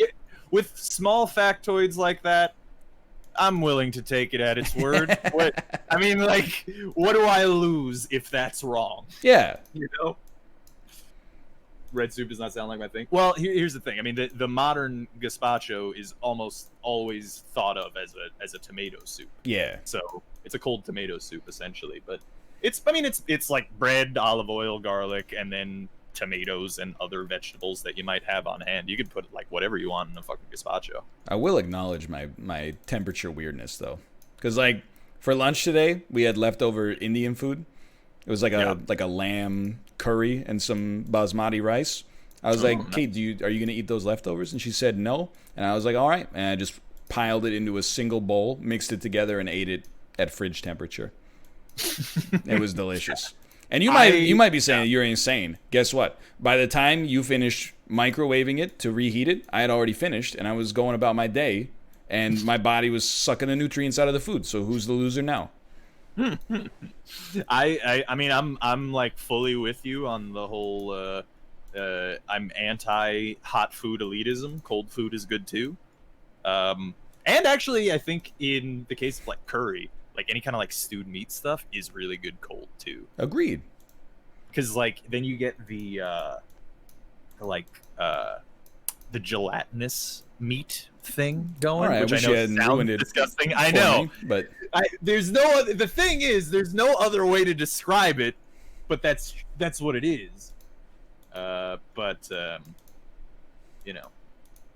Yeah, no. Gazpacho, if you've never had it, it's super easy to make. If you have a blender and vegetables, you can make gazpacho. it's basically just Italian salsa. Yeah, pretty much.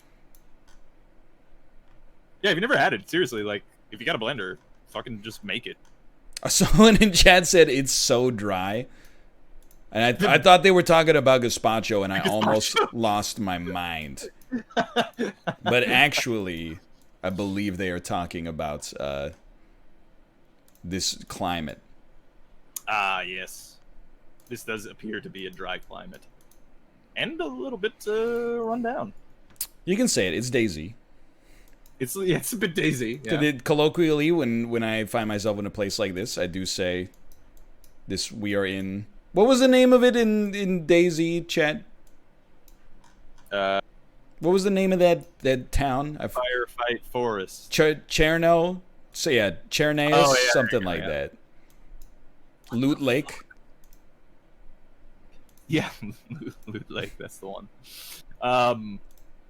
Hey, Ryan, actually, out of curiosity, that gazpacho that you had from your coworker. Yeah. was it a fully smooth gazpacho? I have no idea. I also hate to put a capstone on it, but I'll tell you, I ate like at least 4 or 5 more bowls of it, and then I let like the rest just go to waste because I did hit a point where I was like, I like this, but this is way too much gazpacho soup for one man to eat. But I still, I mean, that's how. Yeah, it is what it is. If you ever made it, you always do that because you got to put in like a whole vegetable in like each thing. So you put in like a whole tomato and like a whole bell pepper or something, and then you've got an entire blender full of gazpacho. I told her I ate it all though. Then she was like, maybe I'll make some more, and I was like, don't trouble yourself.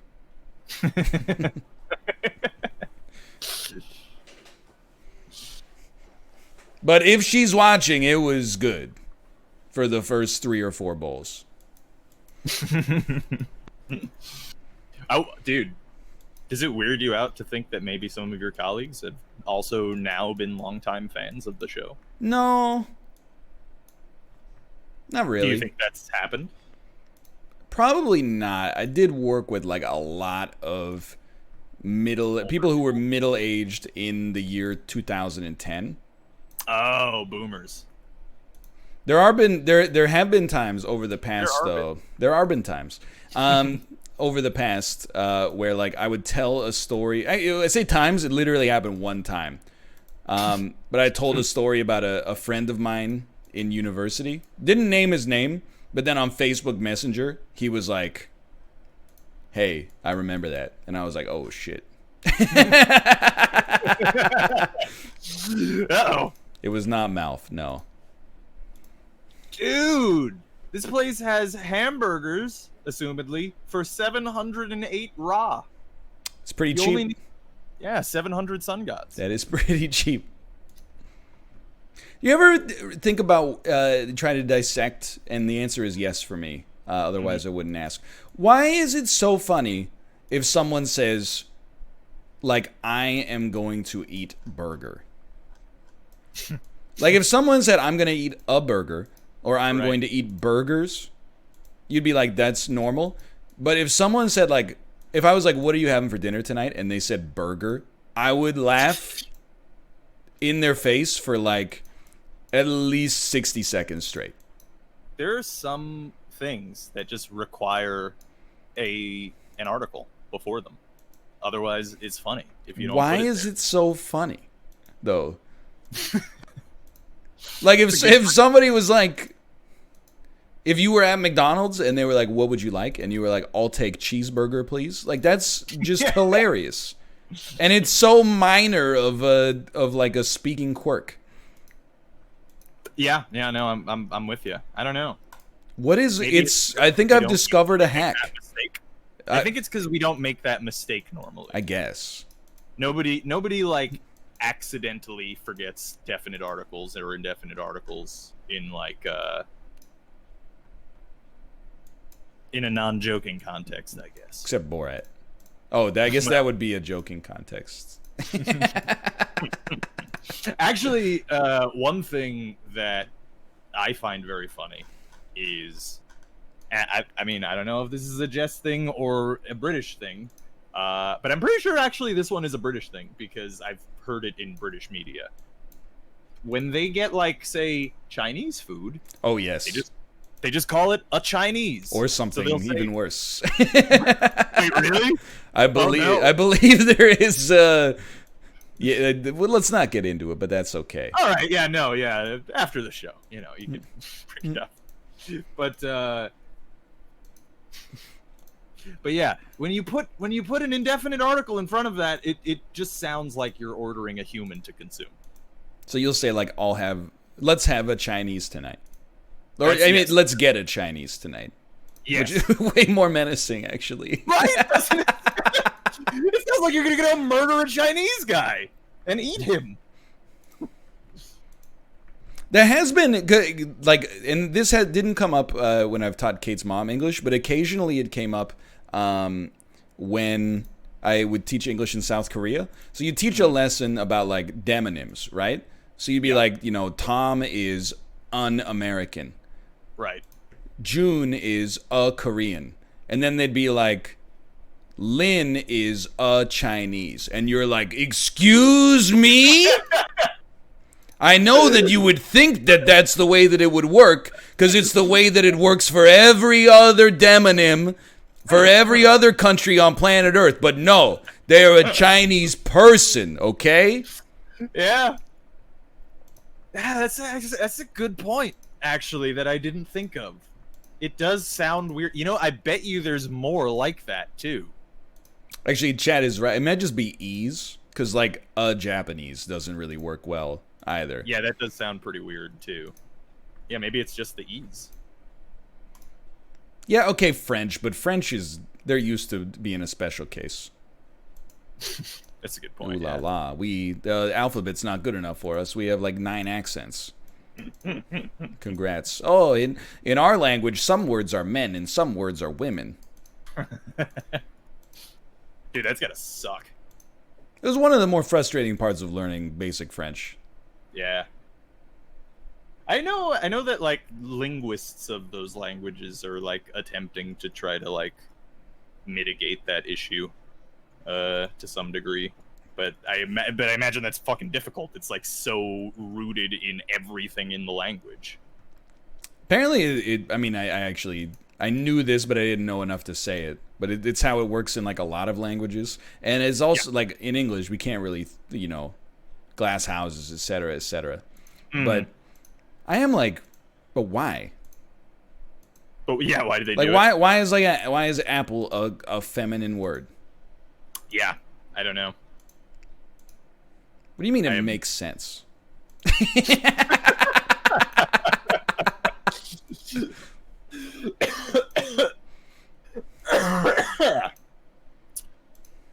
Maybe it's a Garden of Eden thing. I don't think it's most language. Korean doesn't have. No, it's like they it's like don't Romance have- languages yeah. primarily that we think of as the ones that gender all their words. Swedish doesn't? Hell yeah, dude. Yeah. That's why they're one of my favorite European countries. Go ahead, boy. Let's rank them. Oh, best European countries? Yeah. I don't know. Sweden, Go ahead. Denmark. Well, maybe. I feel like Norway moved up the ranks for me because of the Swedish response to the virus, but we don't need to get into that. The other part of it, though, is that Sweden does supply a lot of the Vancouver Canucks' best players, so it kind of like comes out in the wash, I guess. Yeah. And it's pretty. It is. It is. Oh, well, that's a really easy. Okay. Thanks for the sign.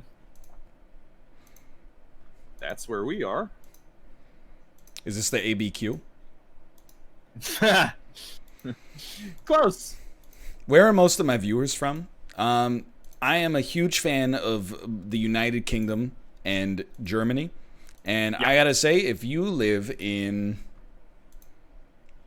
Kyrgyzstan or Kurdistan or Tajikistan or Uzbekistan, you gotta tell your friends. Because you guys are not... Lagging behind. Please tell all your friends from the Faroe Islands, Liechtenstein, and North Korea to pull those numbers up, because you are just at the bottom. At the bottom of the analytics data right now. If you're pulling up your Liechtenstein numbers, then you could probably run for president in Liechtenstein. That's what I'm getting at.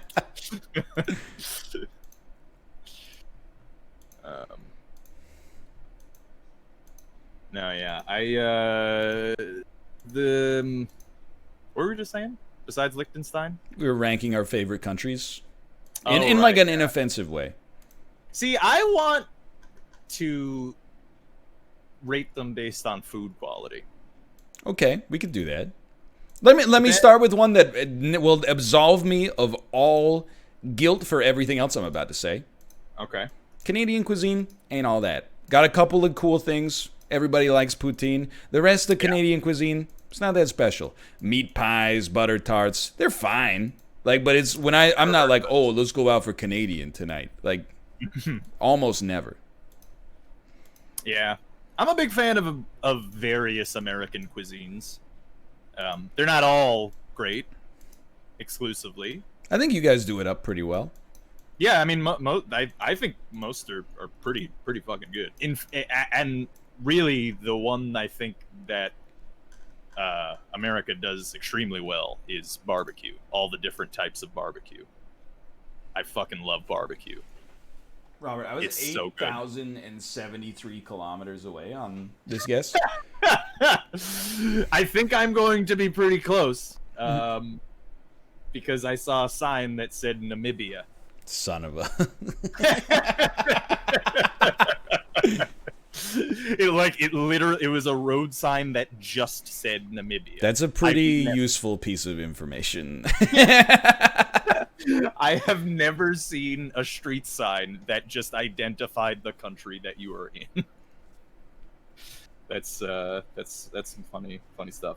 Had someone fun my American barbecue trip? Dude, that's a good idea. We should take a road trip and go to the different barbecue capitals and have all of the different barbecue. I'm 100% in. I do think that is probably the dream job, is to like be Guy Fieri. Right. Because I talk about how, I mean, I think he's a nice guy from everything I've heard of him, but in terms of being a food reviewer, he doesn't have any integrity. However, I would sell out in a microsecond for the job that he has. Just to travel around to like restaurants and they're like, hey, here's the best item on our menu, and all you got to do is be like, it's good, right? Even if it kind of sucks. It's a great job, and probably most of the time it doesn't suck. Would be my I believe guess. it's probably. I mean, very going to like good places. Very rarely do I go to a restaurant and order the most popular thing and go, this is terrible. So right. That makes sense. Especially one that's like, famous, because he's only going to like the famous ones. Too. Yeah. So they got like good stuff. And someone in my chat said that they give people a homemade focaccia every Christmas. That is a great gift. That is a great gift. Fucking focaccia is delicious. One of the most delicious breads. Agreed. Yeah. It's almost not even a bread. It's like a savory cake. Yeah. Are you good for seed the third? Mm-hmm. All right, let's send it. I kind of want to actually. I was thinking about making a focaccia tomorrow, to be honest. Focaccia about it. I get you mixed an Italian stereotype with an Italian word. Spaghetti. That's spaghetti. Oh, I'm going off. You got all my hot takes that actually most people agree with today. Uh-oh. Me? Yeah. Oh shit. Don't make me say it. Oh no. Spaghetti, not a good noodle. Yeah, no, I'm all right. See? Yeah. Here we are. It's it's just the thing is it even requires a specific implement to like transfer it from the serving dish to the plate. Are you talking about the weird ladle? Fork. Yeah. No, yeah, the spaghetti fork. Yeah. It's literally just the spaghetti fork. You don't use it for like anything else. Dude, what the hell? There's a Kmart? Are there Kmarts in Europe? Is this America? This is America through a warped lens. Something's not right. You're driving on the wrong side of the road. Blue cheese and potato focaccia. Now that sounds odd. I won't lie. Although I'm also not a big blue cheese guy. So I guess I'm biased there. But also we're talking about food. I don't eat today. Oh no. It sucks. Robbie. I know. This is one of the days where it's like I'm actually kind of hungry too. I won't tell you what I ate today, because I already did. Fair enough, yeah. I did also have a protein bar though. Oh, nice.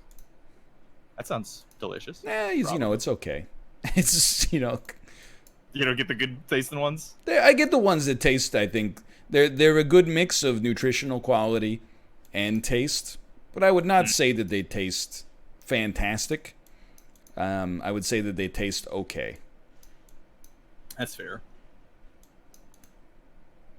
I still am flabbergasted that poutine has not made it over to America in a major way yet. It literally does not make sense. It really doesn't. It is. When you see poutine, it's like, ugh, Americans, am I right? Like, it seriously is. It seems like the most American thing, except for maybe I think probably what it is Americans probably see cheese curds and they go, "Oh, what the fuck is a cheese curd? You put some of that damn American on there, and then maybe I'll see. take Yeah. some of the gravy on it, put a little sausage gravy." Although, actually, now that I'm saying it, American cheese and sausage gravy on French fries probably would taste pretty good. See, this is the American problem. You don't even have the original thing yet, and you're like, we're gonna make it better. Well, so I bring it up because the other day I ordered from this restaurant, and it's like all fried food, right? And one of the things, they have French fries. They have lots of different. They had like different orientations of French fries, and they had fried cheese curds, but no poutine. That is weird. And it's like, I mean, you got the curds in house. Make the poutine, and I'll order it. You know. I will say, I've gone to bat for a few pieces of truly heinous fast food nutritionally. Like, I always go back to the double down sandwich where they replace the buns with pieces of fried chicken, and everybody lost their mind and was like, this is a symbol of American gluttony. And I was like, the buns are I mean, maybe not worse for you, but pretty bad for you. The chicken's not making it that much worse. Oh, Yeah. we were like equidistant on this one. But Yeah, Australia. poutine is probably... I mean, you could make a food that's worse for you, clearly, in any number of obvious ways. But all of it is bad for you. There is no element of... Even if you eat, like, a triple cheeseburger, you could be like, it's obviously horrible for you, but there, like, is a lettuce leaf and a tomato slice. But if you eat poutine, you're like, I need to sleep all day. The cheese, I guess, is not that bad.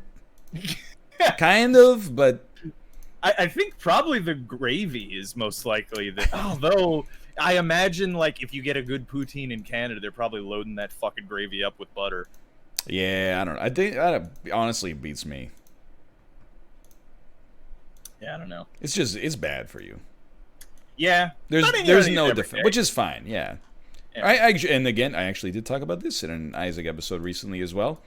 I feel like, for it being so emblematic of Canadian cuisine, I don't know anybody, including Mel for that matter, that eats poutine more than like once every month or two, unless they're like, I don't know, like in high school. Then you eat it every week and you go like, I'm invincible. Yeah.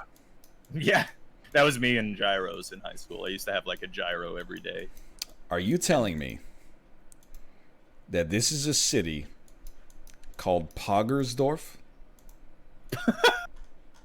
Oh my god.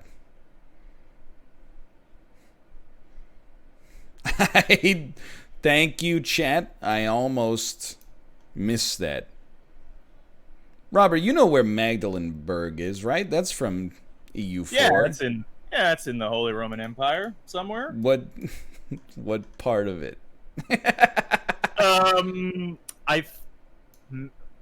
Magdeburg. That's like maybe South Central Germany. If something happens in South Central, nothing happens.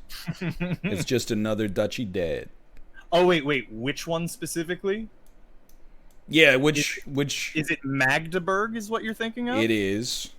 Okay, yes, I was actually right, surprisingly. Well, no. It's more north central Germany, I guess. North central Germany.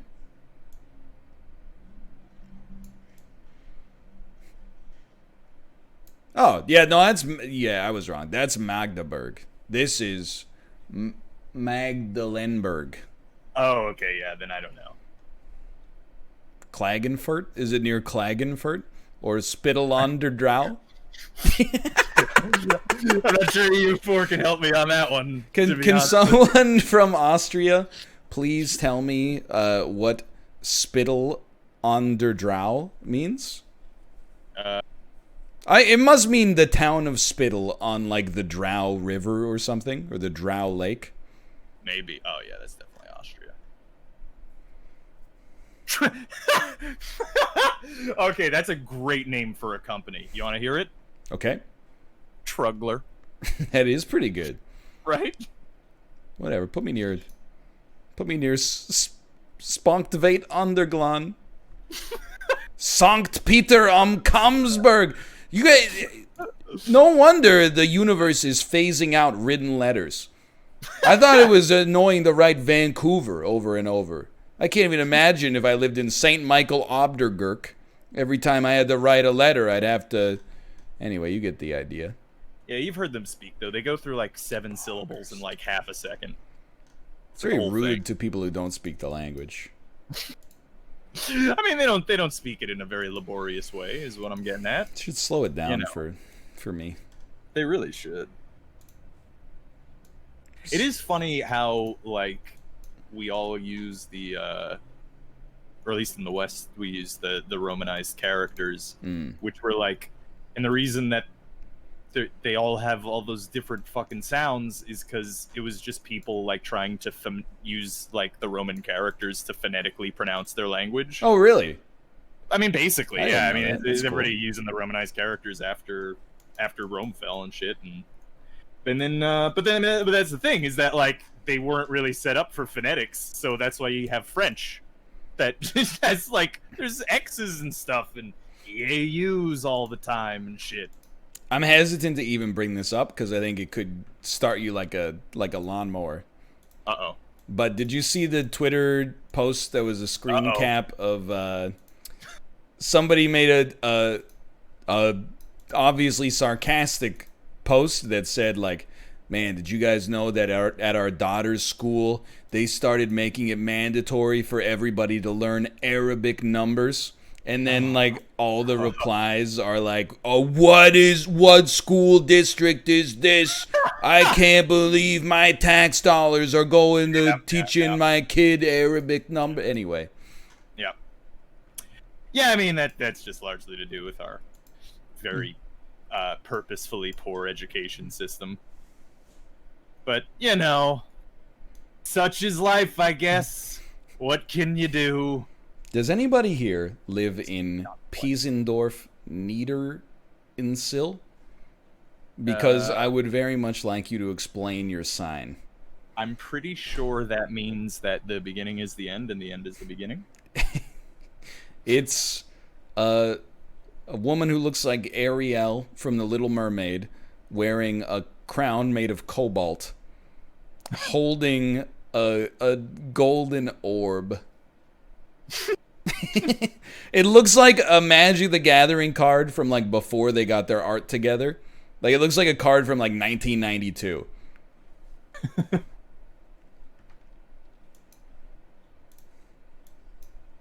Or maybe it just means there's bowling up ahead. I don't know. Oh, that's nice. Not a big bowling fan. Come on. It's just, you know, take me to a fucking arcade. Instead. Sure, yeah. You know? And this is not controversial. I think everybody agrees. I wish there were more places as an adult to do light sports that don't require much skill to have fun. Yes, and that isn't David Buster's. Yeah, exactly. Like, I feel like if there was a Dave & Buster's style place that you could go that was just like a wipeout course or something like that, and you could try to run the wipeout course and then have some light refreshments, I would be so down to go. Now, it seems incredibly expensive to own and operate, but I would be so down for that. I would imagine the main cost is going to be liability insurance is probably, yes, I agree. That's going to be the main one there. No, but I don't want a parkour gym. I don't want one of those places where a bunch of dudes named Thane are going to be jumping around off the ceiling and trying to run straight up a 90-degree angle. I just want, like, a little narrow bridge with things swinging around. And then because we get those parkour boys in our neighborhood sometimes, and they're jumping on top of mailboxes and stuff and just getting in the way. And I'm like, it's very impressive, don't get me wrong, but also kind of irritating. People are still doing parkour? I mean, I don't know if I'd say it's popular, but Dennis was big into that when we were younger, actually. That seems like Dennis the did a right lot time more for it. Yeah. I was He never never fucked himself up too bad. I was never good at any of the like gymnastics related disciplines. Yeah, Not good at tree climbing or monkey bars or any of that stuff. Yeah, that wasn't really my bag either. I never got into it. I mean, to be honest, I never really got into too much athletics until like later in life, except for handball, which, you know, I'm just gonna say, is a good sport for cardio. No wonder you like Sweden so much. Do they play? Well, yeah, they play the other handball. Oh, I see. You're talking about red ass. Excuse me? No, okay, I know what game you're talking about based on what that is called. Yeah. We call that suicide, actually. Oh my god, everything is just 1 degree more to the extreme over there. Yeah. Here they're like, your ass might turn red. There they're like, you're gonna die. We wouldn't necessarily aim for the ass. We would just try to, like, you know, hit them before they reach the wall. I hear that. In general. You guys play mini sticks in America? Excuse me? No, mini sticks? You play mini sticks? I once I once had a mini stick myself. Before you had the surgery? You see? Just, they slice a little bit up the top and then they just pull it out. You know, it's nice and easy. I'm just gonna say it. Mini sticks is pog. What is mini sticks? Is it They're like little hockey sticks that you get on your knees and Sounds then Canadian, yeah. The knees part, I mean. It's kind of like it's like field hockey, but you play on your mom's nice hardwood floor. Scratch the shit out of it. I mean, we probably, I don't know if we had a formalized game of that, but we would do shit like that.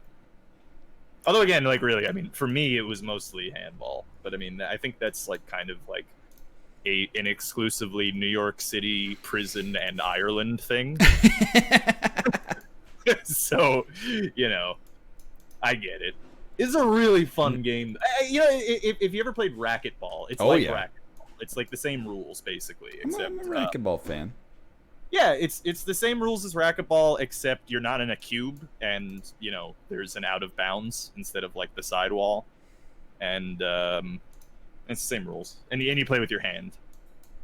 I like all the racket sports, actually. Yeah. I always wanted to get into tennis. I took tennis lessons for a couple of years, but it was and I'm being like 20% facetious. I had a revolutionary style where I never used my backhand. As the ball would come to me, if it was coming to my backhand side, I would change hands with the racket so that I had 2 forehands.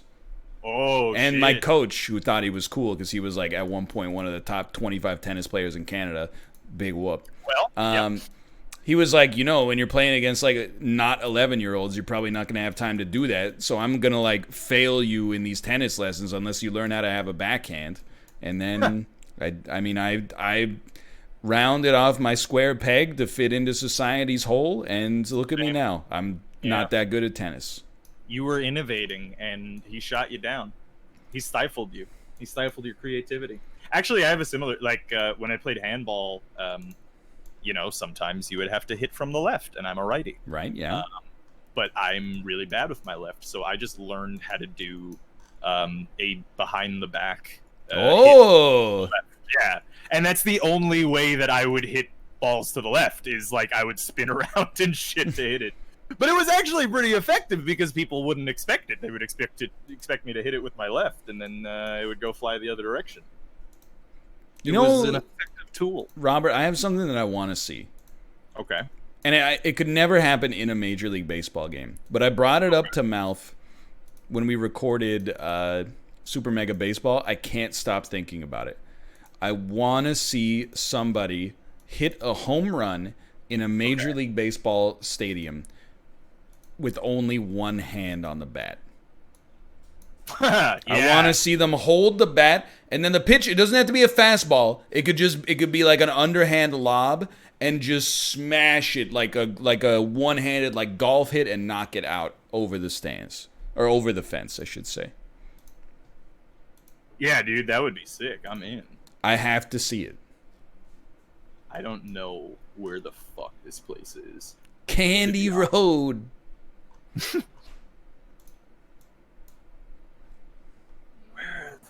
Where are the tits No, is this place? I'm okay. I see a sign and I know where we are, but I don't know where this place is. Are you on the guess 5? Yes. It's near the Knuckles Forest. Yeah, that did nothing for me. Here, maybe?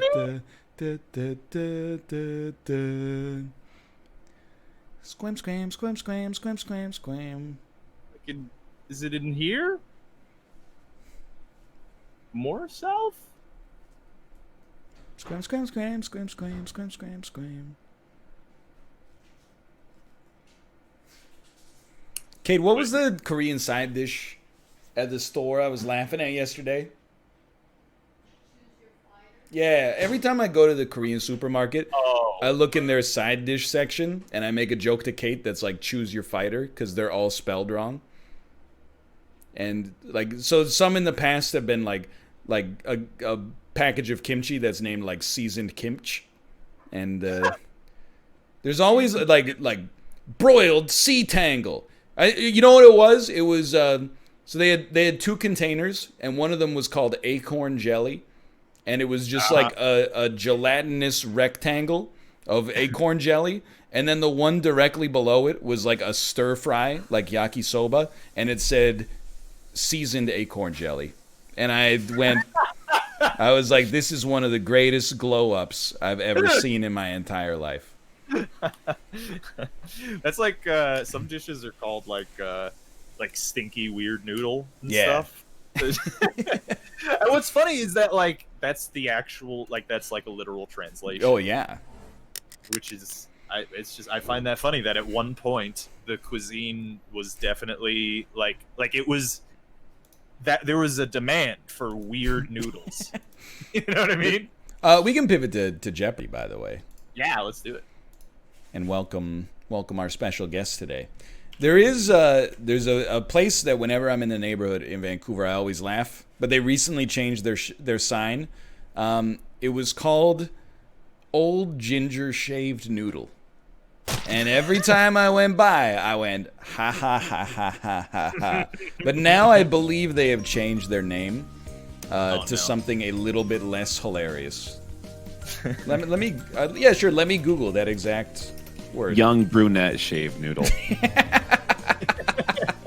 Permanently closed. Oh, they did. Oh, no. They changed their name to Old Ginger Szechuan Restaurant. Okay, it's kind of classy sounding now, actually. Old Ginger. Sounds like a lady who's smoked for like 70 years is gonna come and deliver me some yakisoba. Would you like some soy sauce with that? Man, these reviews. Small portion, lots of veggies for meat dish. Smiley face. Dude, Happy. there is an article, robot cut noodles at Old Ginger. Oh, Sounds pretty cool. Dude, no, this is too much of a tangent. Never mind. You keep, No, you please. keep milking this. You're milking this, though. It's still got a little bit all of right. juice in it. I am reading some of these reviews. Yeah. Corey, I don't know if you've ever done this, but if you ever find yourself bored, just look up any fast food chain restaurant in downtown Vancouver. The spicier the neighborhood, the better, and then read the reviews. Like the Tim Hortons. Oh, I mean, there's so many. Like the Tim Hortons or McDonald's at like the International Village Mall. Oh, And God. people are like, "What the heck? I went in for a cheeseburger, and there's needles in the bathroom. 2 stars." I was drinking my milkshake and 3 bums got in a fight in the intersection. Here, let me see if I can Let's see if I got some. Actually, the McDonald's at International Village is not doing too bad. It's got 3.1 out of 5, which is it's actually pretty solid. That's not bad. Yeah, shit. But who's going out of their way to give a McDonald's 5 stars, dude? This guy. Who's going out of their way to review McDonald's? Well, Paul here 4 weeks ago. I don't hate this place, and why would I? The food was great. 5 stars. Oh man, Dude, that's 5-star McDonald's. That reminds me of the time I was walking a group of middle school students past that very McDonald's. Oh yes. And it was raining, but we were on. They have like that glass awning Yeah. or Okay. something. But we were walking from like downtown to like Chinatown. Right. Which is a trip in and of itself. It's a little sketchy, yeah. And guy's like, "You don't need a fucking umbrella." just like yelled at like a middle schooler. Hey, I got a review for you. And I was like, "What the hell?" Dude, you transformed into that boy. It kind of sounded like your mic changed to me. He was like, the little girl was like, "Is he crazy?" Like that's a way to. Yeah, you can say that, I guess. This is from Steven 6 months ago. McDonald's was always cool, which I think we can all agree with. Oh yeah. Right? Yeah. But for a beef franchise in burgers, Hold on a second. it's a beef franchise in burger. But Is that what I heard? McDonald's It is a was beef always cool. McDonald's was always cool. But for All my a homies beef love McDonald's. franchise in burgers, why don't they sell plate size biggers? Good burgers still though. 3 stars out of 5. Oh no! This man is a burger elitist, and he still came away from McDonald's thinking that burgers were good there. They're in the beef franchise He loved that beef franchise. and burgers. Why don't they have plate size biggers? Question mark. Do you think he means why don't they have burgers that are the size of plates, or why don't they have? I think so. Okay, but I was that's, like, thinking maybe. really big. I was just picturing him ordering a burger and then giving it to him on an incredibly small plate that was impractical to eat. I guess they don't have like- plates at McDonald's though. now that I Wherever think- this individual is from, do they slice their burgers like a pizza to serve them? 'Cause, like, I've never had a plate size burger. That's huge. Do I need to like go to a website for this, by the way? You do not. Tabletop. Okay. Tabletop. Oh, tabletop. Okay, cool. Tabletop. Tabletop. It's a A tabletop. burger that you would have to take a slice out of would fucking suck. Think so? Yeah, because you got to cook all of that meat, and it's gonna cook completely unevenly, and you're not gonna get a good sear, and you're not gonna be able to flip it even. Like, Ah, you just cook it in like a cast iron. yeah, but like even then, Flip like it in. if you tried to like press in like a full cast iron size patty into a cast iron, it's not gonna. You're just gonna screw up the cooking. It's gonna be Then you- damn near impossible. I would Then be you just inclined flip to it. agree. You just flip it onto another preheated cast iron. If you have like a plancha and then like a pizza peel, then you can maybe do it. Dude, That you would- use like a sandwich press, and you just cook both sides. Yeah. Dude, you know what is really good? Is Nope. have you ever heard of? It has a specific name, but that I don't remember right now. Oh, but God, it's called. Excuse me, sir. You're not allowed to buzz in. The game has not yet begun. I wasn't trying to. I was trying to move my seat. Can you move me next to Rob? Yes, I can change you to here. Okay. Thank you. But you guys ever have a Chinese hamburger? No, Mm-mm. It's really. It's I've like had a Chinese kind of a sausage. misnomer. and I think it's terrible. I like Chinese sausage. It sounds like something the mob would do to you if you didn't pay your debts.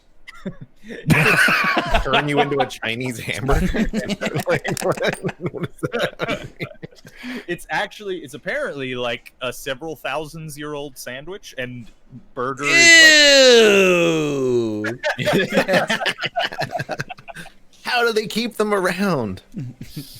But it's like shredded meat with like human and shit inside of a With kind human? of bun? Yeah, Human and yeah. shit. Human shit and Wait human. a minute. I have had a dish that is exactly like what you're describing. You It probably have had it. was served on some buns with sesame seeds, and it was a sandwich-style Chinese dish by the name of, Chad, help me out here. It's Chinese hamburger. No, hold on. Rojamo. No, it was at a bougie fusion place, so they wrote it in English so I could order. Yeah, Rojamo. Yeah, that's it. Yeah, that's the It Chinese. translates to meat in a bun. Yep. It says a Chinese sloppy Joe, basically. If you just Tell give you me, what, we're gonna give you 2 weeks to straighten out your debts. Otherwise, Vinny over here is gonna put you in the Chinese hamburger. You hear? hey, that's me. I haven't thought about what I do yet, but this is my voice. You had all summer to figure it out. Hold on, I have it. It was called Xiaobing. Shao. Oh, that's it right there. Anyway, Chow Bing. That is apparently a K-pop star. no. When I Google image search it. But anyway, it's really good if you've never had it. If you get the opportunity, it's really, especially if you like human. You guys ready? Yeah. Yep. Yeah. Okay. Turn off book spamming. I did. Well, buzzer spamming. What is Yeah. so what does that mean? We have to time it to when you unlock it? Yes. So what is the difference? With buzzer spamming, Yeah. if you just click fast, you don't get penalized. Without buzzer spamming, if you click and it's too early, you get locked out for like a period of time that is probably like half a second or 1 second or something. Yeah. Fuck. Because last week I was just like spamming. Yeah, as soon as you know the answer, you're just like, yeah. That what was Oh, dude, I thought there was penalty last week. Oh, okay. I was getting fucked. I see. Just because I beat you by $1, you're like, oh, I You would beat have by won. $20,000. No, I didn't phrase my final Jeopardy in the form of a question. Oh, that's true. Right, yeah. That's true. All right.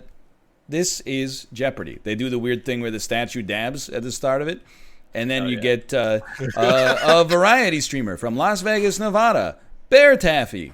Hey. Europa Universalis 4 streamer and budding political scientist, Robert. Hi. They don't say anything. when they do this. Weeb from Philadelphia, Corey. That's you. Wow. That's you because you're playing Ghosts of And the audience go, Tsushima. I finished it. It's so good. Yeah, Dude. see? There's like I one rest of my case. one of my sources of pure joy right now is petting the fox in that game. It is Oh. so Yeah, dude. goddamn adorable. It does a little flip and runs away. It's the best. Just wait till you get to Act 3. No, Oh, don't Corey! say anything like that. All right, the categories are state nicknames, awards, U.S. cities. Oh, you guys should be good at that one. Hopefully. Fruits and Or the veggies, worst. vice presidents, and the Zodiac. There must have been a character limit. All right, Corey, as the leftmost player, you have control of the board. Oh man, I'm really scared of vice presidents. Yeah, don't pick that shit. dude. Justifiably. Yeah. Historically Let's speaking. do fruits and veggies for 600, please. Ooh. The Concord type of this is used to make jam and juice. Corey, What is a grape? that is correct. So when is the question done? Is there like a visual indication? After it is done reading, I click this unlock buzzer button that until now I thought was a police lady's hat, but is actually a key and a blue button. Looking on your screen, I can see that a little bit. Yeah. So I don't know Alright, if it lights up like the side when the buzzers are unlocked, but It'd be nice No. if it did, but it doesn't. No. all right, Corey, you Do it as soon as there's a period. Okay. yeah, Sorry. you Bless have you. control of the board, Corey. Fruits and veggies for 800, please. This unloved cabbage family member is named for the capital of Belgium. Bear Taffy. Oh no, I don't know it. What is spinach? That is incorrect. Corey. What are Brussels sprouts? Oh, duh, yeah. That's the one. It passes to you. That was a really good. That was mostly a buzzer timing test, to be honest. Well, you timed it correctly. Got it, yeah, I nailed it. Let's just do fruits and veg for 1,000, please. In Latin, a pirum is one of these fruits, not two. Oh, I have no idea. A fruit in Rome. What is a pear? Pear. One of these, yeah, not two. Not two. That makes sense. It's a pun. Did they call them? Did they call them peers? Order in the court. Corey has control of the board. Fruits and veggies for 400, please. Broccoflower is a cross between these two veggies. Robert? What is broccoli and cauliflower? Not spinach, you idiot. That's the one. It's on you, Rob. Robert, you have control of the board. Let's take the zodiac for 200. The origins of this sign go back to a crab that pinched Hercules. Corey? What is cancer? You got it. He did it. The delay really. I was thinking of his lines. So apparently these lights here and here roughly do come on when I unlock. Did that play a nice little sound when you clicked them? That was when I did I hit tab. To Yeah. do it. Oh, that's pleasant. Yeah. It'd be nice if it gave a sound too. So the lights do come on, you say? Apparently. Did you put us in a darker room? The lights on the blue part come on. I don't know. Just pay attention. Oh, okay. Fruits and veggies for 200, please. Cassava and cantaloupe are types of this fruit. Oh yeah, they do. Yeah. Yeah. What are melons? Yeah, that's nice. You got it.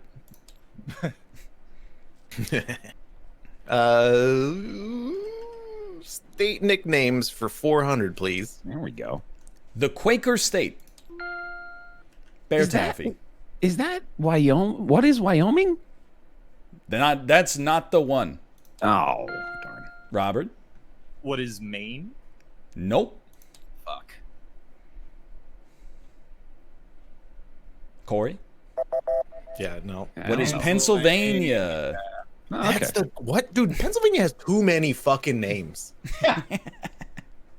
Dude, Take it up with Ben Franklin and pick a question, buddy. 600 state nicknames, please. The Cornhusker State. No. Oh, buzzed. What is Nebraska? That is correct. You have control of the board. State nicknames 800. The Land of the Midnight Sun. I don't know. Good question. Yeah, I was gonna. What is Alaska? Yeah, you got it. That's a good guess. Alaska. All right. State nicknames 1,000. The Empire State of the South. What? Robert? What is Georgia? That is correct. What? Oh It man, makes sense. It has Atlanta there, so that's why I was. Yeah. they want to beat New York so bad. I probably just woke my wife up. Great I'm such a answer. jerk. Robert, the right, board right, yeah, passes to sorry. you. Apologies. Let's go for state nicknames for 200, Alex.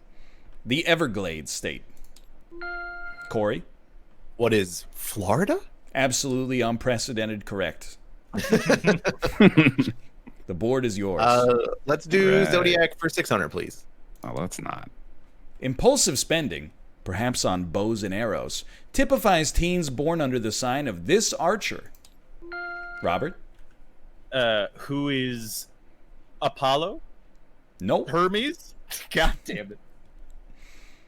Oh yeah, it's that one. Oh. Who is Sagittarius? Yeah. Okay, Sagittarius, no offense taken. November babies. Robert, you maintain control. Wait, All no, right, Corey, you maintain control. Yeah. All right, yeah. Zodiac 400. John of the Clue Crew points to a couple of wavy lines on the monitor. This somewhat aqueous symbol here stands for this sign of the zodiac. Robert? What is Aquarius? That's the one. Click too Alright. early. Give me you know what, Alex? Give me vice presidents for 800. Yo. This vice president, for whom an Alaskan city is named, Oh, was fuck. involved in Canadian-Alaskan border negotiations. Woo! I need to look at the chat to see the answer. Charles Fairbanks. Charles Fairbanks. I was going to say Joe Juno. Robert, you have control. This is my strategy to retain control of the Oh, that's really good. Vice president for 1,000, please. No. The answer is he was Senate Majority Leader from 1937 to 1947 and Vice President from 1949 to 1953. I bet he was. I don't know who that is, though. I'm clicking the button. It won't let me do it. Robert? There we go. Who is Lyndon B. Johnson? Nope. Fuck. Oh, it was the other one. Who was Alban Barkley? How is never he mind. the other Just one? kidding. What the fuck? Yeah, no. I was way off on that. Yeah. Nope. Vice president? Super not that. Yeah. 600, please. He was a boxing and football coach at Yale before attending law school there. Cool. Quit bragging. Robert? Who is Theodore Roosevelt? Not Theodore Roosevelt, no. Fuck, Theo. All right, I'm in second. Every time. It was Gerald Ford. Gerald Ford. Wait a second. I thought he was president. He was a protege of Hubert Humphrey and replaced Humphrey in the U.S. Senate. No I ain't losing idea, the man. money. Not even a clue. Not even a guess. Boobert Dumpy. I know that name, Mondale. actually. Walter Okay, I've heard that Mondale. name. I recognize that name, yeah. Robert, care to close out the category?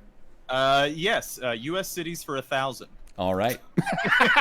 Ice cream cones and iced tea were both introduced at this Missouri City 1904 World's Fair. Robert? What is Kansas City? Nope.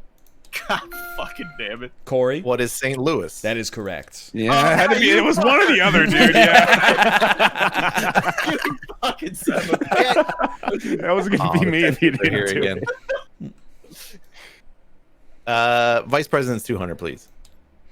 Elbridge Gerry signed the Declaration of Independence, but refused to sign this 1787 document. Dude, that sounds like a name we would have made up. Yep. Robert? I'm already committed, so what is the Articles of Confederation? Nope. All right. No idea. What is the Constitution? Yeah, all right. Yeah. Wait, what's Why that? not, dude? What's that? I was like, the $200 question. How can this be this Yeah. hard? Oh, Never right. heard of it. All right. Corey, you're in control. Am I? No. Oh, I am. Fuck. U.S. cities 600. The city of Niagara Falls is its largest suburb. Bear Taffy. What is Michigan? Nope. Oh, wait. Goddamn. I'm sorry. I was saying. Niagara Falls. Niagara Falls. Buffalo. Yeah. I mean, Buffalo. Corey? U.S. cities 800, please. Known for manufacturing grain silos, it's North Dakota's largest city. Bear Taffy. Fuck it. I'm all in too, man. What is? I think it's Bismarck. Not Bismarck, no. Oh, what? That's the only city I could name in North Dakota. Robert? What is Fargo? That is correct. Let's go. You have control of the board. Yeah, 400. Colorado City, whose name means town in Spanish. Oh, fuck. Bear Taffy. What is Pueblo? That's correct. I was thinking that. I'm like, is that a Colorado town? I don't even know. All right, 200. Alaskan city renamed this because ships docked there. Robert? What is Anchorage? That's correct. Mhm. Finishing strong. Here we go. Yeah. Nice. 200. Give me Zodiac for 800. Don't worry, scaly skin is not an attribute of this sign of the scales. Robert? What is, who is Libra? That's correct.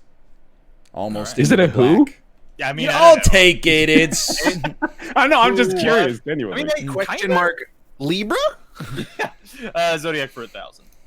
the answer is our only daily double. that 200, baby. Despite Yeah, being minus 400, let's despite go. being in the negatives, you can go from anywhere from 0 to 1,000. Robert, what is your wager? Well, gonna put in 1,000. A true daily Oh. double for 1,000. Your clue. Billy, as in Billy Goat, would be an appropriate name for someone born under this goat-like sign. I thought the fucking goat was Sagittarius. Goat. Oh, goat! That's me! And what is Aries? That is incorrect. Oh, fuck. What is Capricorn? Capricorn. Capricorn. He's a goat. I don't know any of this shit, dude. Dude, What me is neither. I have no Sagittarius? idea what any of the goddamn zodiac signs are. But Nah, me you maintain control of the board with one category remaining. All right. What is Sagittarius? Is he like a satyr or something? Sagittarius is a half man, half bow and arrow. All right, fair enough. Awards for 200. Awards for 200. British decoration named for former queen. Yeah. That's the Victoria Cross. Robert? Oh, Okay. 400. Since 32, the U.S. badge of military merit has had this colorful name. Bear Taffy. What is the Purple Heart? That's correct. Good job. Yeah. You got one. 600.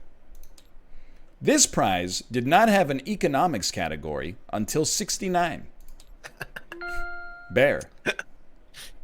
Oh, no, it's probably not this, but what is the Nobel Prize? That's correct. You're right. Ah, cool. Okay. Yeah. 800. 26 years after writing it for the stage, he won Oscar for the screenplay Pygmalion. I don't even understand what the question is, It's he- a or person. like what the He- answer is. Yeah, It it's was a George this guy, Bernard okay. Shaw. And the final clue. He may disagree with Gene Siskel, but he won the 75 Pulitzer Prize for film criticism. Bear Who is Taffy. Roger Ebert? That's correct. That was the $1,000 question. How Yeah, did that's you know pretty that? easy. I mean, it's just like the most famous film Yeah, critic yeah, you can yeah. think of, I guess basically, so, right? yeah. Yeah. That it's not that because it's the $1,000 question. I was like, it's too easy. I did a lot worse than last week. Heading into Double Jeopardy. I said, Corey Roger, you leads- pedantic fox. Corey leads with 3,000. Bear Taffy at 400. Robert at negative 1,200, but still anybody's game before final Jeopardy. Here comes Double Jeopardy. We got to fight? Ding. All right. Your categories. When they were teens. Right on the money. Americana. Presumably the culture, not the album. Short stories. Uh-oh. A, B, C, D, then F. Uh-oh. And Okay, what's great. on TV? Robert, as our third place player, you have control of the board. Hit me with TV for 400, Alex. Oh, here comes Rob's sweep. In 2007, Marie Osmond blamed allergies and LA air quality for her waltz into unconsciousness on this show. No idea. Robert. What is Will and Grace? Nope.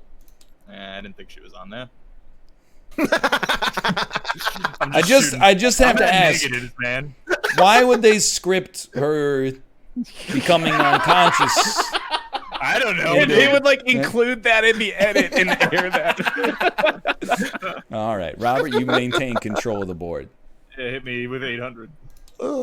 Simon said, simply dreadful, appalling, on this show that debuted on Fox in June 2002. Bear. What is American Idol? Correct. It's All right, your so I guess board. The TV category is all reality TV. Let's go. What's on TV for 1200? Justin Timberlake had a rough day on this MTV show. Phony tax agents said he owed $900,000 and raided his house. Corey. What is punked? That's correct. But is it the new or the old one? That's not in the question. I don't know. Ashton Kutcher. What's on TV for 1600? We're still waiting for a Des Moines version of this CBS crime show to accompany the Vegas, Miami, and New York ones. Robert? What is CSI? That's the one. These are very easy. Yeah. 2000. Brian Fuller created this show about a pie maker whose touch can bring the dead back to life. Fuck, I know this. I do not. Ah, damn it. My wife has seen this and is going to kill me. What is Pushing Daisies? Yeah, damn it, dude. Also She recently loves that created the show Upload, which you can watch on Amazon Prime Video. And if you have access to that, you may have access to your Twitch Prime show. I'm not even subscription. paying you. Oh, All there right. you go. Yeah. I believe it is Robert. Robert has control of the board. Americana for 400. The two main streets of this Pennsylvania town are Cocoa and Chocolate Avenues. Corey? Fuck. What is Hershey? Oh, correct. good guess, dude. Nice. We did, Yeah, wow, it's hard. we did have that question last time. Yeah. I've been there. We had a very similar question. Yeah, no, we had the exact same. Was it the same question? Yeah, no. Yo, dude, Americana 800, then Oh, let's no. go. Though not rich himself, he wrote Oh, 19th century Yeah. rags to riches stories aimed at boys. I forget who it Dude, was. I can't remember, dude. I don't remember. Fuck. Who is Horatio All right. Alger. I didn't remember That that. is at all, dude. Americana 1200. If you're down and out, down east, you're in this part of our country. Robert? Maine. What is Maine? Nope. Fuck, wasn't it? It's up there or something, isn't it? I thought it was Maine. It's something bullshit like that, I think. What is New England? I mean, that's in Maine. Maine's in New England. Yeah, it is. Corey? 1600, please. Name of the famous Archibald Willard painting that he originally called Yankee Doodle. Got it. Did we have this one? We did. Yeah. This is The same Spirit of category. 76. Yeah. The Spirit of 76.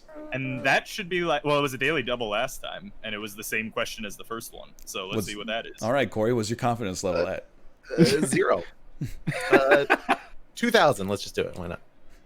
It said Will Rogers called this huge Georgia boulder a pebble California threw at Florida and missed. There's a name for a big rock in Georgia. Dude, my brain. Oh. Robert. What is Stone Mountain? That's correct, Robert. Yeah, I remember that one. Oh, that's super clever. Yeah. Let's go short stories for 400, Alex. Hemingway story in which an African mountain comes to represent purity and escape. Yep. Nope. What is the snows of Kilimanjaro? Okay. Robert. 800. Faulkner wrote short and long versions of this story about hunting an enormous animal called Old Ben. With great power comes great responsibility. What is the bear? All right, 1200. Oh, Giro. In this O. Henry story, the kidnappers pay the father $250 to take the kid back. It's a classic joke. What is the kidnapping of Red Chief, or the ransom of Red The Chief? ransom of Sorry, Red we got yeeted from my display. Robert. I'm not going to do the 1600 to 2000 in case it's a daily double. When they were teens, 400. When they were teens for Daily 400. double. Tyra Banks must love pets. When she was a teen, her dream was to be this kind of doctor. Bear. What is a vet? That is correct. Okay. This is more our speed. This is our speed right That's what we're here. looking for. Let's get back to that. When they were teens for 800. Carmen Electra played Tiger Lily and Nick Lachey, a lost boy, in their school's production of this show. Corey? What is Peter Pan? That's correct. Let's do when they were teens for 1200. Answer. She was all that in getting her own self-titled sketch show on Nick in 1999. Oh, I fucking. Who is Bear. Amanda Bynes? That's correct. What a Girl Wants. 1600. The answer. Angie Harmon was in history class when she found out that she'd won this teen magazine's cover model contest. Not a strange concept at all. Robert? What is Teen Vogue? That is incorrect. Yeah, That was my guess. it's probably Cosmopolitan. What is Oh, it's 17? Yeah, I was gonna be wrong. Magazine. Yep. All right, back. Let's go. Never read it. 2000. At age 13, Christian Slater was on Broadway portraying a youthful version of this Arthurian wizard. What's his Robert? Who is Merlin? That's correct. Yeah, you got Yeah, it. yeah. Did you click like second before I like a millisecond? Let's go for right on the money. Right on the money 400. for 400. The Illinois commemorative quarter depicts the skyline of this, the state's largest city. Dude. Robert? What is Chicago? That's What's with correct. the fucking disparity and difficulty? 800. Oh, it's Oh, a boy, daily here we double. go. Robert, you may wager up to $1,600. And Oh I'm my gonna God. do that. All right, a Oh, true shit. daily double. Your answer. One of two non-presidents on the front of U.S. paper currency in general circulation. So I have a 50% chance to get this right? Yeah, what? No, you have to choose. There are two, and one of them, either of them would be acceptable as a correct answer. Who is Benjamin Franklin? That's correct. All right. There you go. The other one? Nice. Alexander Hamilton. Yeah. Uh-huh. All right. You have control of the board, Robert. 1200. The answer? This cabinet department's seal appears on all U.S. paper currency. Bear? Was the Department of the Treasury. That's correct. Your board. 1600. A D on U.S. coins indicates the coin was minted in Denver. A P, this city. Corey? What is Philadelphia? That's correct. Yeah. Oh. 2000. You're looking at the back of a U.S. bill. On its face, you'll see the face of this president.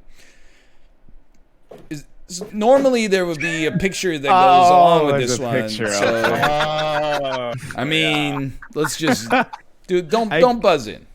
All right. It's Thomas Jefferson. Okay. Okay. All right. Yeah. All right, Corey. Wait, isn't that a $2 bill? Oh, it might have Well, been. they didn't show us the bill. A, B, C, D, then F for 400, please. Queen Victoria married this man in an elaborate ceremony in 1840. No. Who is Prince Albert. Prince Albert. Oh shit! On the can. Prince the Albert, penis guy. the penis man, famous for his penis piercing. Corey, you're in control of the board. I'm 800, please. The object of this dice game is to move all 15 stones from the triangles and take them off the board. I feel like I should know this, but I don't. Corey. What is Chinese checkers? Nope. Damn, You haven't gotten the theme. What is this game? I haven't gotten the theme. What is Oh, it's backgammon? fucking backgammon. Oh, What is backgammon? Corey, you maintain control of the board. I see the next. see the okay, theme now? I got it. Yeah. Okay, 1200, please. The answer.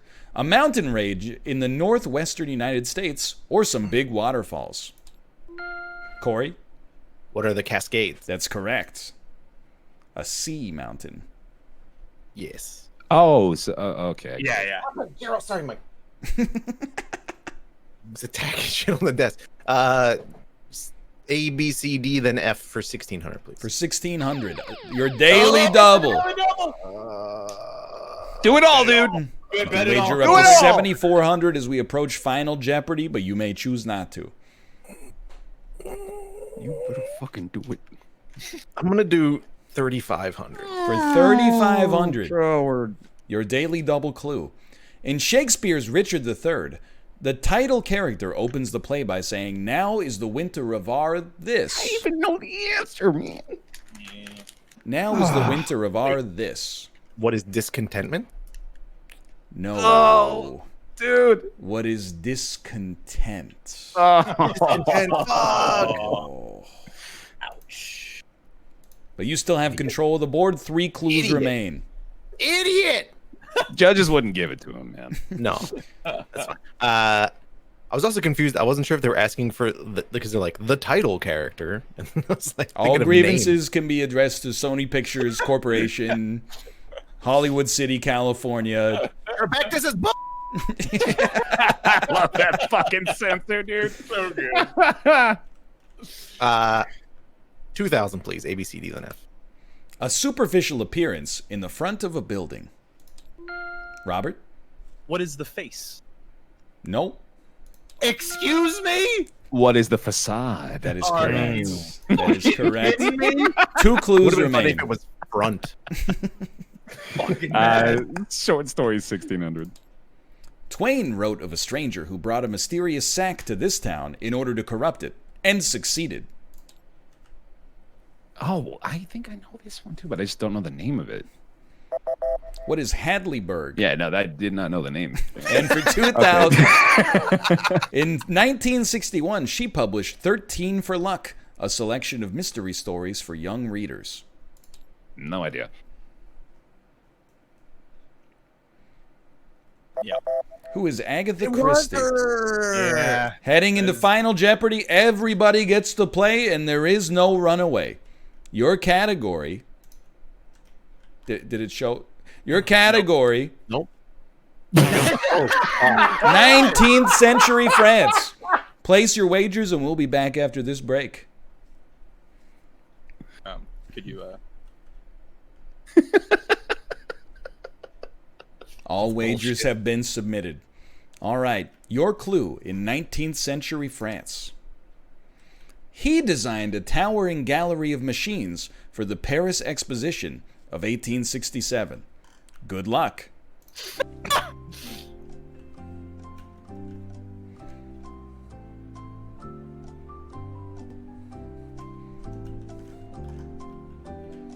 Oh god, I can't type.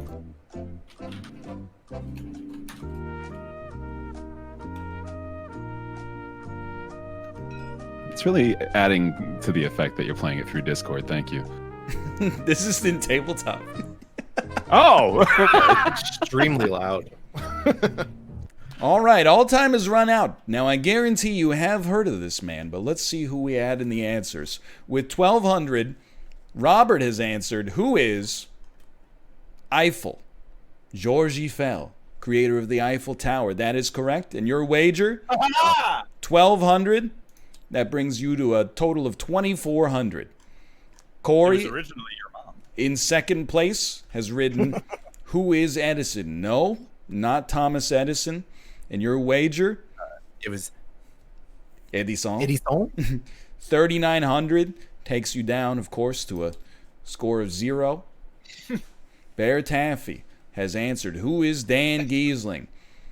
He's given up Better be on the for all of it. question, which is, and it was also not even phrased in the form of a question, but that's okay. How much did you wager? thought it would do it automatically.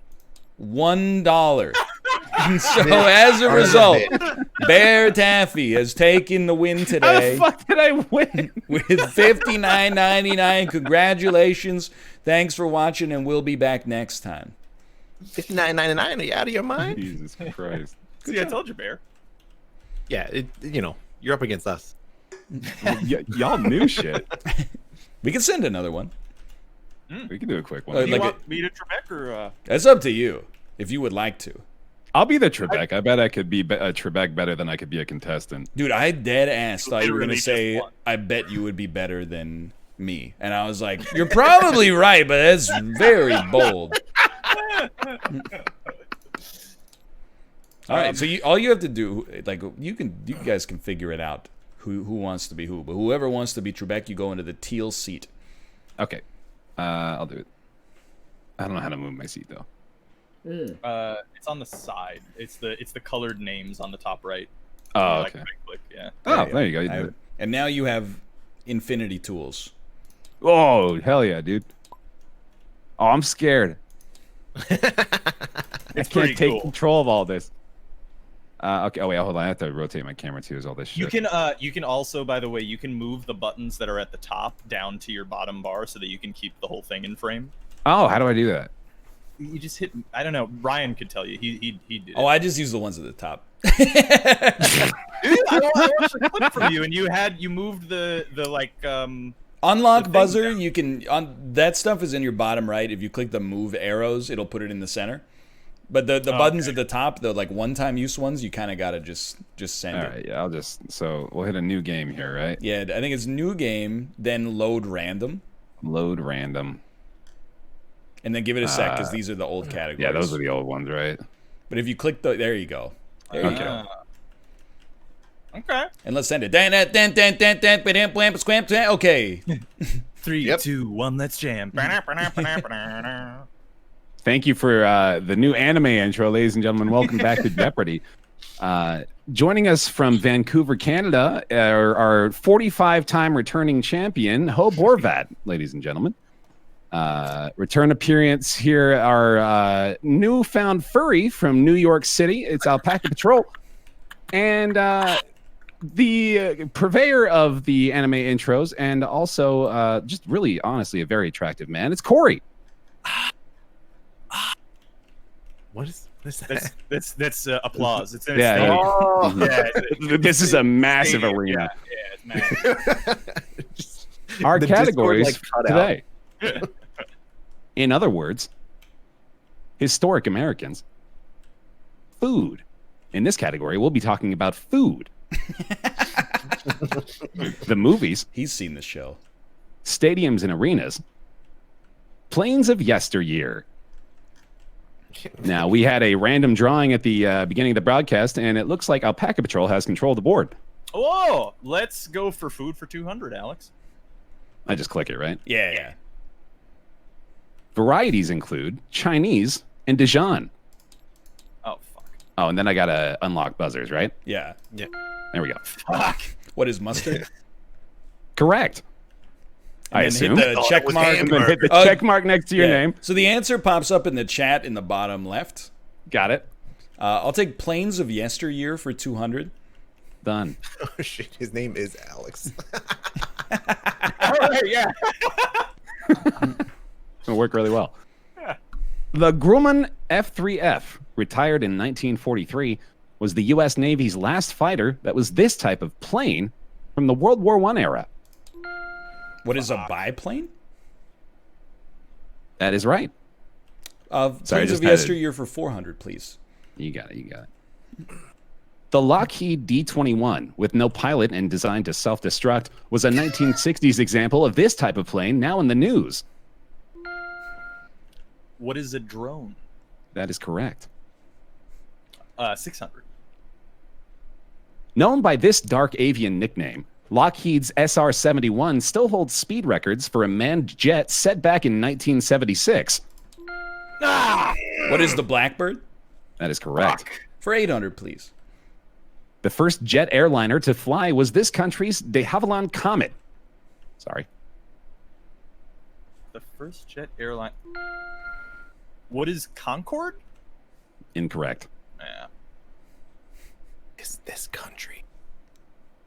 Yeah, Oh, country, okay. country there. Yeah, we're looking for okay. Great Britain. I had trouble parsing that anyway. And for 1,000, please. Yeah, there you go. The Grumman F3. What? All right, I guess just don't buzz in on this. Yeah. We'll just let this one go. How? What? And that happened. That happened before. I think you do have to. You have to hit. Oh, I have to hit Unlock? the exit. Yeah. Okay, there we go. Oh, I got that'll it. work too, yeah. Let's do stadiums and arenas for 200. This city's Alamo Dome is one of 8 home courts in the NBA to exceed a seating capacity of 20,000.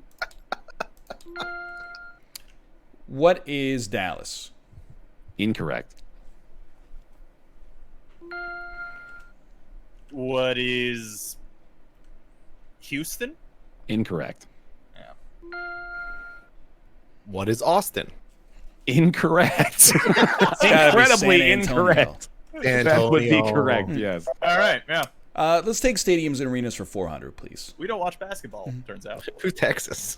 From 1966 to 1986, this NFL team played its home games in the Orange Bowl. Who are the Miami Dolphins? That is correct. For 600, please. The opening ceremonies for the 1932 and 1984 Summer Olympic Games took place at this LA arena. What is the LA Coliseum? That is correct. The Los Angeles Memorial Coliseum. Ooh. It wasn't the Staples Center? Give me food for 400. Type of food that comes in shapes of bow ties, elbows, and wagon wheels. God damn it. What is pasta? That is Oh, correct. I knew that one. Food for 600, please. Also known as an alligator pear.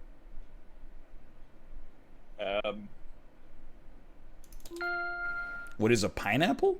That is incorrect. I appreciate the guess, though. That's a good guess. It'll poke you. Yeah. What is an avocado? Yeah. I mean, okay. yeah, okay. I see it. I see what they're saying. I feel a lot smarter when they show me all the answers. Yeah. Yeah, that's an avocado, you idiot. I think it's Ryan. Corey, I think he's. Oh no, yeah, Yeah, well, it's Corey. It's Corey. Food for 800, please. California vegetable with a crown and a heart. God damn it. What is an artichoke? That is correct. God, he's good.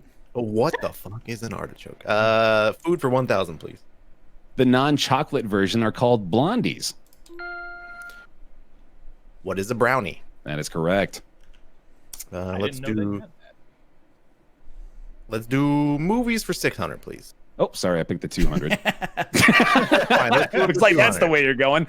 For the 30th anniversary of this Mike Todd film, Lifestyle's Robin Leach circled the globe in 80 hours.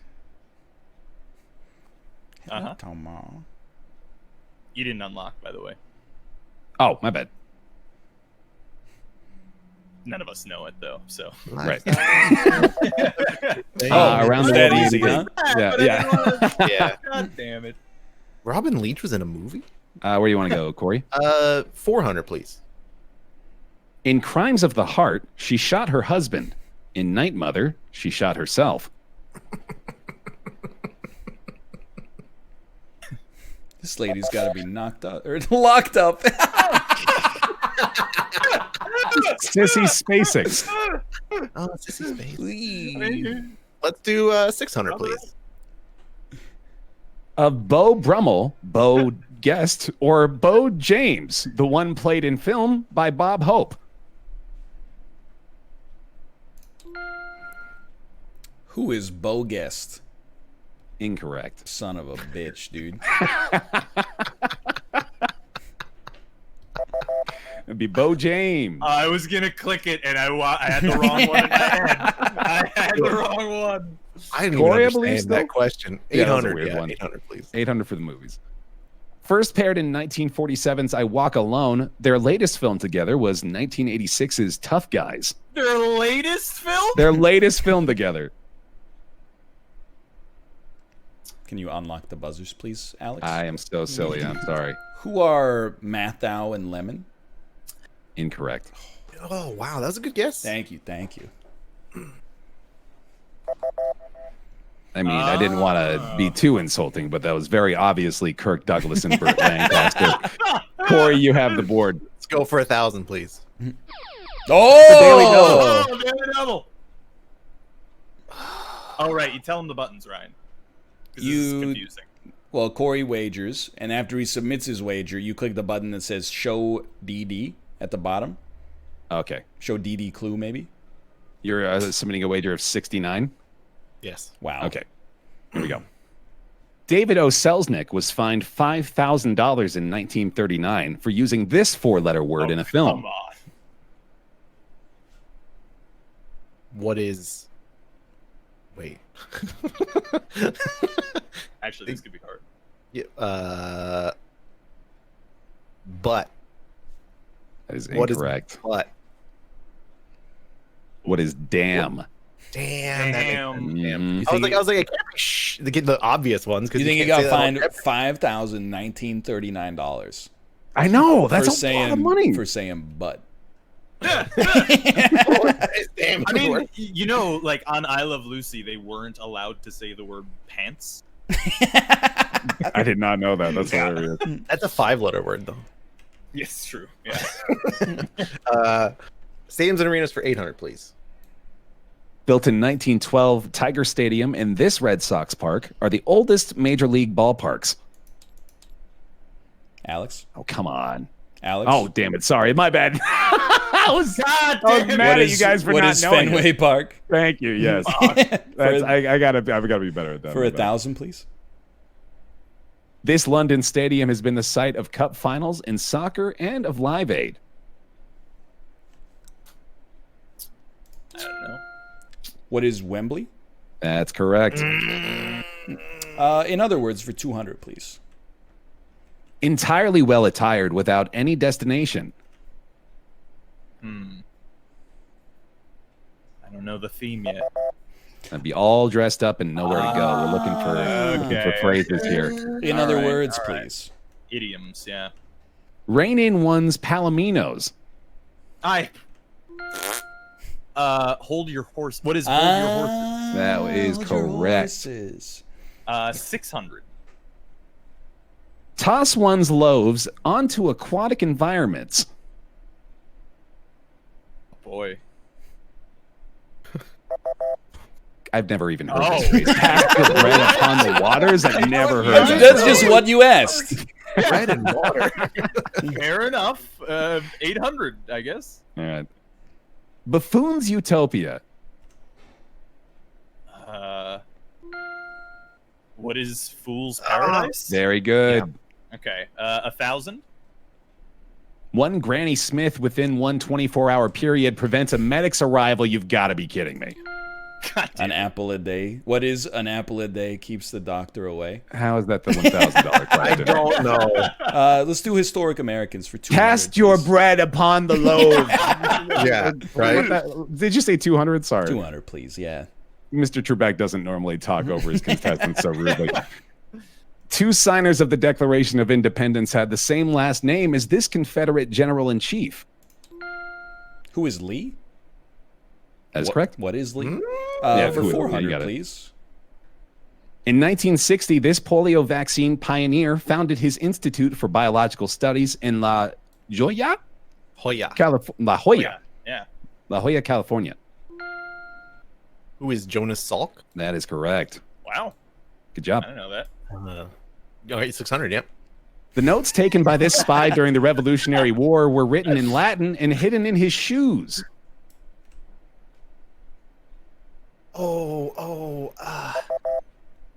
Hey, Nope. I'm supposed to read the I was answer wrong. right. His name is Nathan Hale. Guy. 800. Corey's still Trebek's on Yeah, the you sauce, got it. man. On June 5th, 1947, this Secretary of State offered a European assistance plan in a speech at Harvard. Unlock.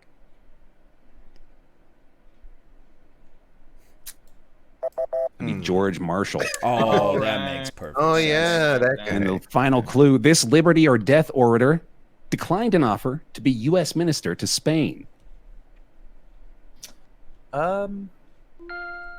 Who is Thomas Jefferson? I might have the guess, but no. Yeah. Patrick Henry. Uh, All right. And a double Jeopardy, right? Oh, Or- yeah. Show So we got to double go ahead and Jeopardy. show double Jeopardy. Yeah. There we go.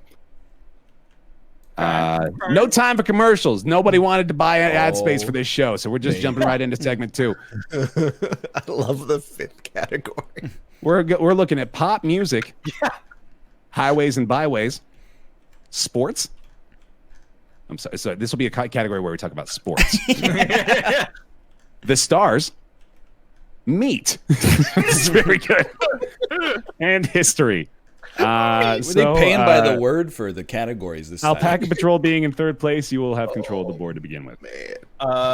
give me history for 400, Alex. From 1905 to 1907, Austria and Serbia fought an economic war over tariffs, such as over this porcine animal. What are pigs? That is correct. Sorry, that was meat category. The most porcine of all the animals. Pop music for 400, please. Oh fuck. Yeah. Yeah. This group's Beauty and the Beat album was the first by a female rock band to reach #1. Who are the Go-Go's? That is correct. Oh, he's For Yeah, for that's 800, vote. please. We're done. Hey, okay. Dancing in the Street from the Live Aid concert paired David Bowie with this rock legend. Who is Mick Jagger? That is correct. For 1200, please.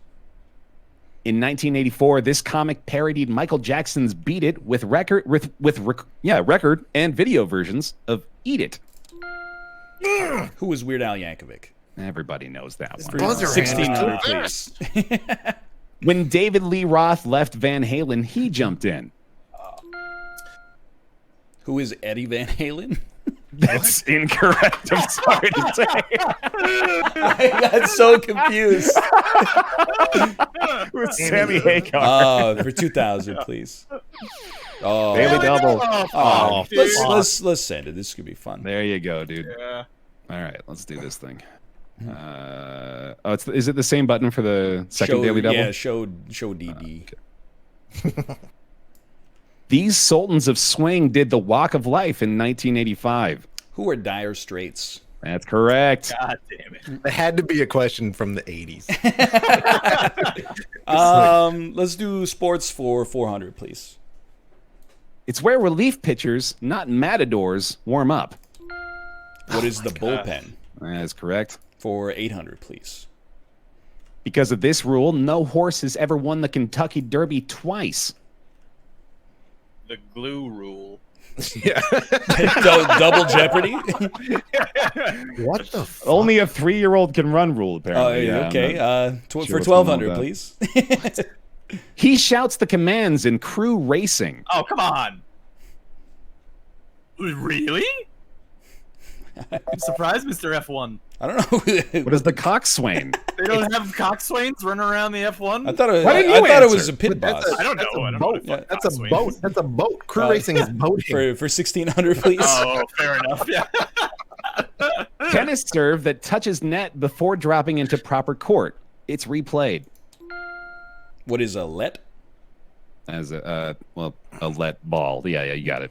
For 2000, please. You win this when you pick the winner of 2 successive horse races. What is a parlay? Incorrect. Oh, thank God.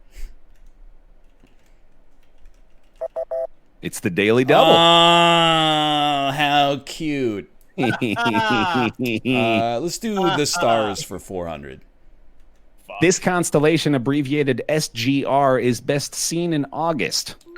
Come on. What is Sagittarius? That is correct. Hate How are that. your Alex, buttons my so buzzer good, broke. too? Let's do highways and byways for 400. As Wall Street is associated with stocks, this NYC street is associated with advertising.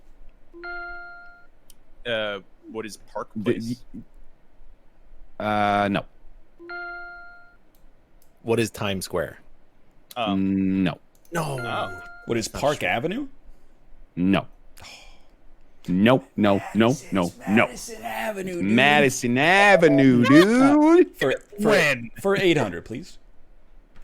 This Paris main street recently received a facelift and 850 underground parking spaces.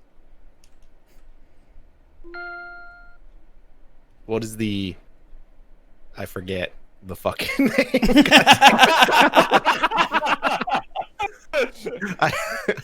Plenty of time. No, it's... Well, no, he doesn't actually. No, The it's- time's Oh, out. it doesn't. Okay. Well, no. You can play the little sound too, by the way. Yeah. Oh, how do I play that? It's like it's up there. It's one of the buttons. Oh, I don't know what it's my called. Thing's busted now. Yeah, For Champs-Élysées. 1200.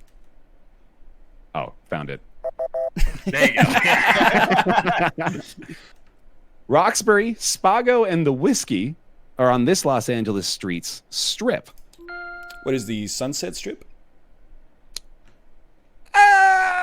Can you try again? What is Try again, what bud. is Sunset Strip?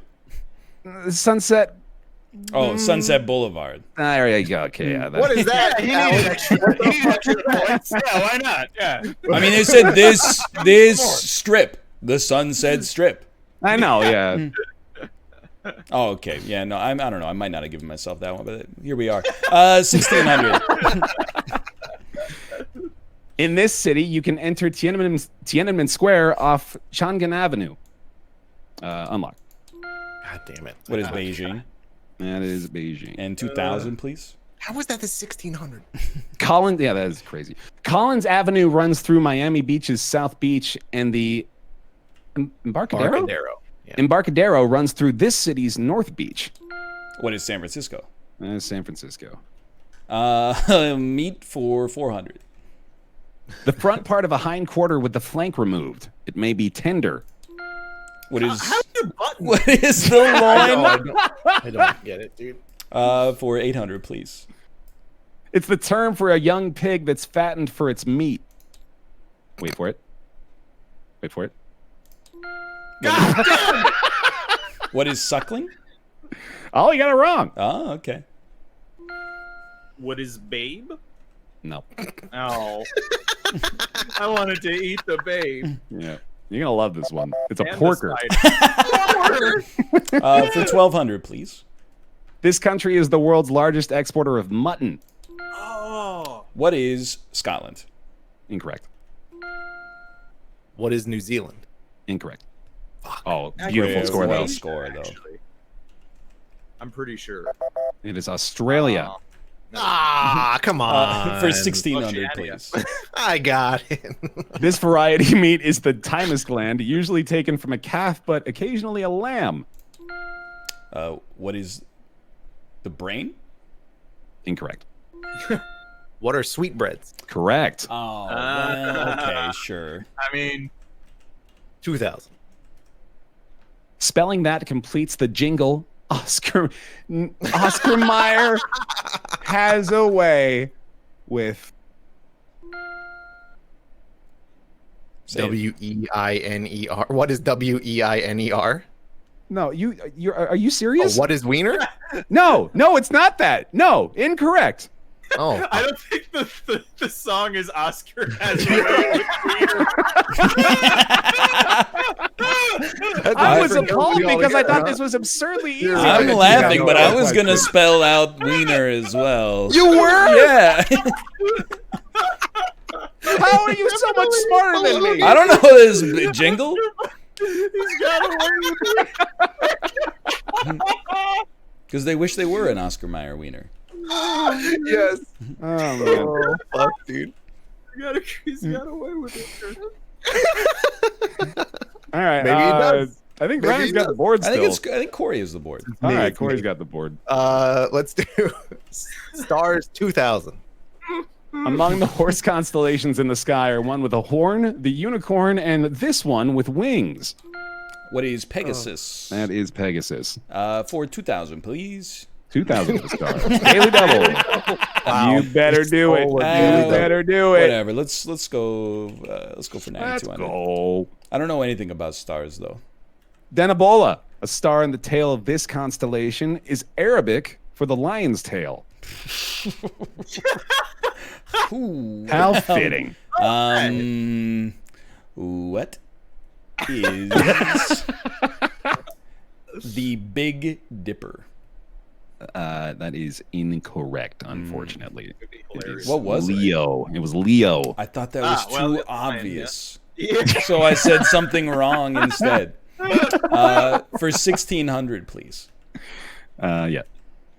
Seen between the stars of Orion's sword is M42, one of these clouds of hydrogen gas. What is a star? Incorrect. What is a nebula? That is correct. I told you I didn't know stars, dude. Corey, you got the board. 1200, please. The star Spica marks a stalk of wheat in this maiden's hand. Unlock. Oh. Is that Spica? How would you say that? I probably wouldn't say it at all. Yeah, I wouldn't say it that way. Skip that one. Oh, okay. Virgo. History for 800. Oh, sorry. The Western jury system is thought to have been brought to England by these peoples in 1066. Who are the Anglo-Saxons? No, incorrect. Yeah, Who are the Normans? That sounds like a family that came by and was like, they just like happened to have some information, 1200, please. Century known as the High Renaissance. What is the 16th century? Well done. For 1600, please. World power whose emperor gave up claims to divinity before it adopted a new constitution in 1947. God damn it. What is Japan? Dude, I'm proud of myself. I actually knew that one. And for 2000, please. 1957 U.S. policy allowing the president to use armed force in the Middle East. Yikes. Rob, I thought you'd know that one. The Eisenhower Doctrine. All right, we're into Final Jeopardy. And uh-oh. I don't know how to do it. Rob is sacrificed to give his money to the other contestant. No. You Okay. hit the show category first. Oh, there we go. Yeah, guys. Show final category. The Final Jeopardy category is bodies of water. Okay. Enter your wager. And then I get to hit this button. Do they have bread on them? I cannot afford that wager of 9,999,000,000,000. He's not going all in. Oh, I see. You can like find a URL for a picture for your picture. Yeah. You weren't about to Google a $2 bill. Don't for bite it. Wait, the song doesn't play yet. He's right. What are you talking about? It plays when you come up with the answer. Yeah, I read the question to you. I don't understand these things. All right, hold on. So we'll do this again. Indenting the coastline of Alaska, Norton Sound, and Kuskokwim Bay are inlets of this sea. And then we're gonna play this song again, but we'll probably just end it in like 3 seconds. Dude, why is this not typing? Dude, I don't hear the music.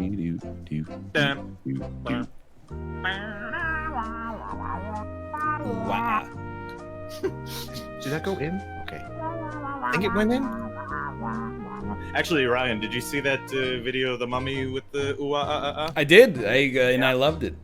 It's a good time. Time to find out who's smart and who's dumb. It's the Final Jeopardy question. Indenting the coastline of Alaska, Norton Sound, and are inlets of this sea. The answer is, well, let's go down first of all to Alpaca Patrol, whose response was, "What is fuck you, Trebek?" Which really, that's pretty rude and also incorrect, unfortunately for him. Are you sure? We'll make our way over to Corey, whose response is, "What is the bearing?" I appreciate it for the bear pun, but also for it being the correct answer. With Bering Sea, he's got it. Oh. And his wager, which I don't actually know how to see, looks like it was all of it. So he's doubled up. Ryan wagered exactly enough, didn't he? And over here, Ryan has also entered. What is the Bering Sea? None of you had the appreciation for my existence to type the A before the E, but I suppose that's fine. He's got it right, and he has wagered exactly enough to beat Corey. Nice. It's not BM, it's strategy. No, that's perfectly valid, and he's done it. And he's intentionally cost himself more earnings in order to Just BM me by $1. screw over his friend. It's not BM, it's strategy. That's good BM. It's good stuff. He's going to return for 46th show next week. Why don't we take some times to promote our channels? How about you, Bear Taffy? Hey, I was playing a bunch of Neon Abyss this morning, and I really like the updates they've made for that game, so I'm going to play a bunch more tomorrow morning, so come on by. It's a lot of fun. Twitch.tv/BearTaffy. Have you been playing the experimental branch? Yes, it's a lot better. It's so much better. Yeah. How about you, Corey? I am twitch.tv/FlackBlag, streaming every night from around 10 p.m. Pacific Standard Time. Just finished up a Ghost of Tsushima playthrough, so I'm probably going to head back to more Neon Abyss and Warzone.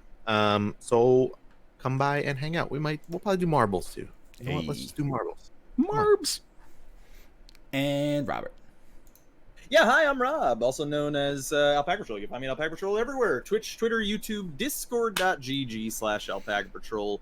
Come by this Saturday, 2 p.m. Eastern Standard Time for movie night. Also, tomorrow I might have a drawing stream where I try to draw, like, this divination deck that I have made.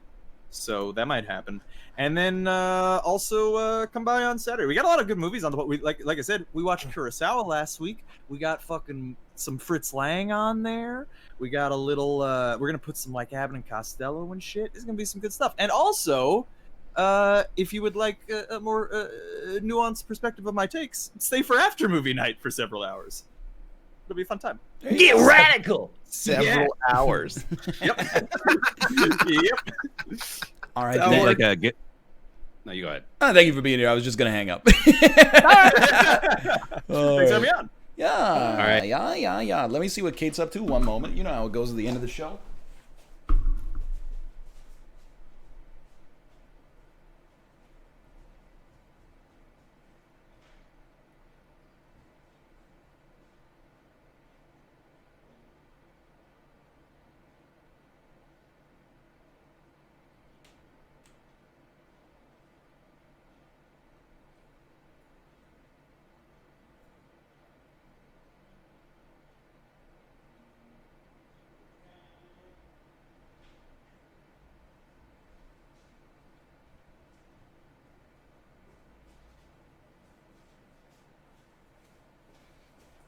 It's just that simple. Kate is going to be playing Mahjong over at twitch.tv/lovelymomo. So I will send you over there, and I will see you tomorrow for the Dark Souls 2 DLC. How exciting. See ya!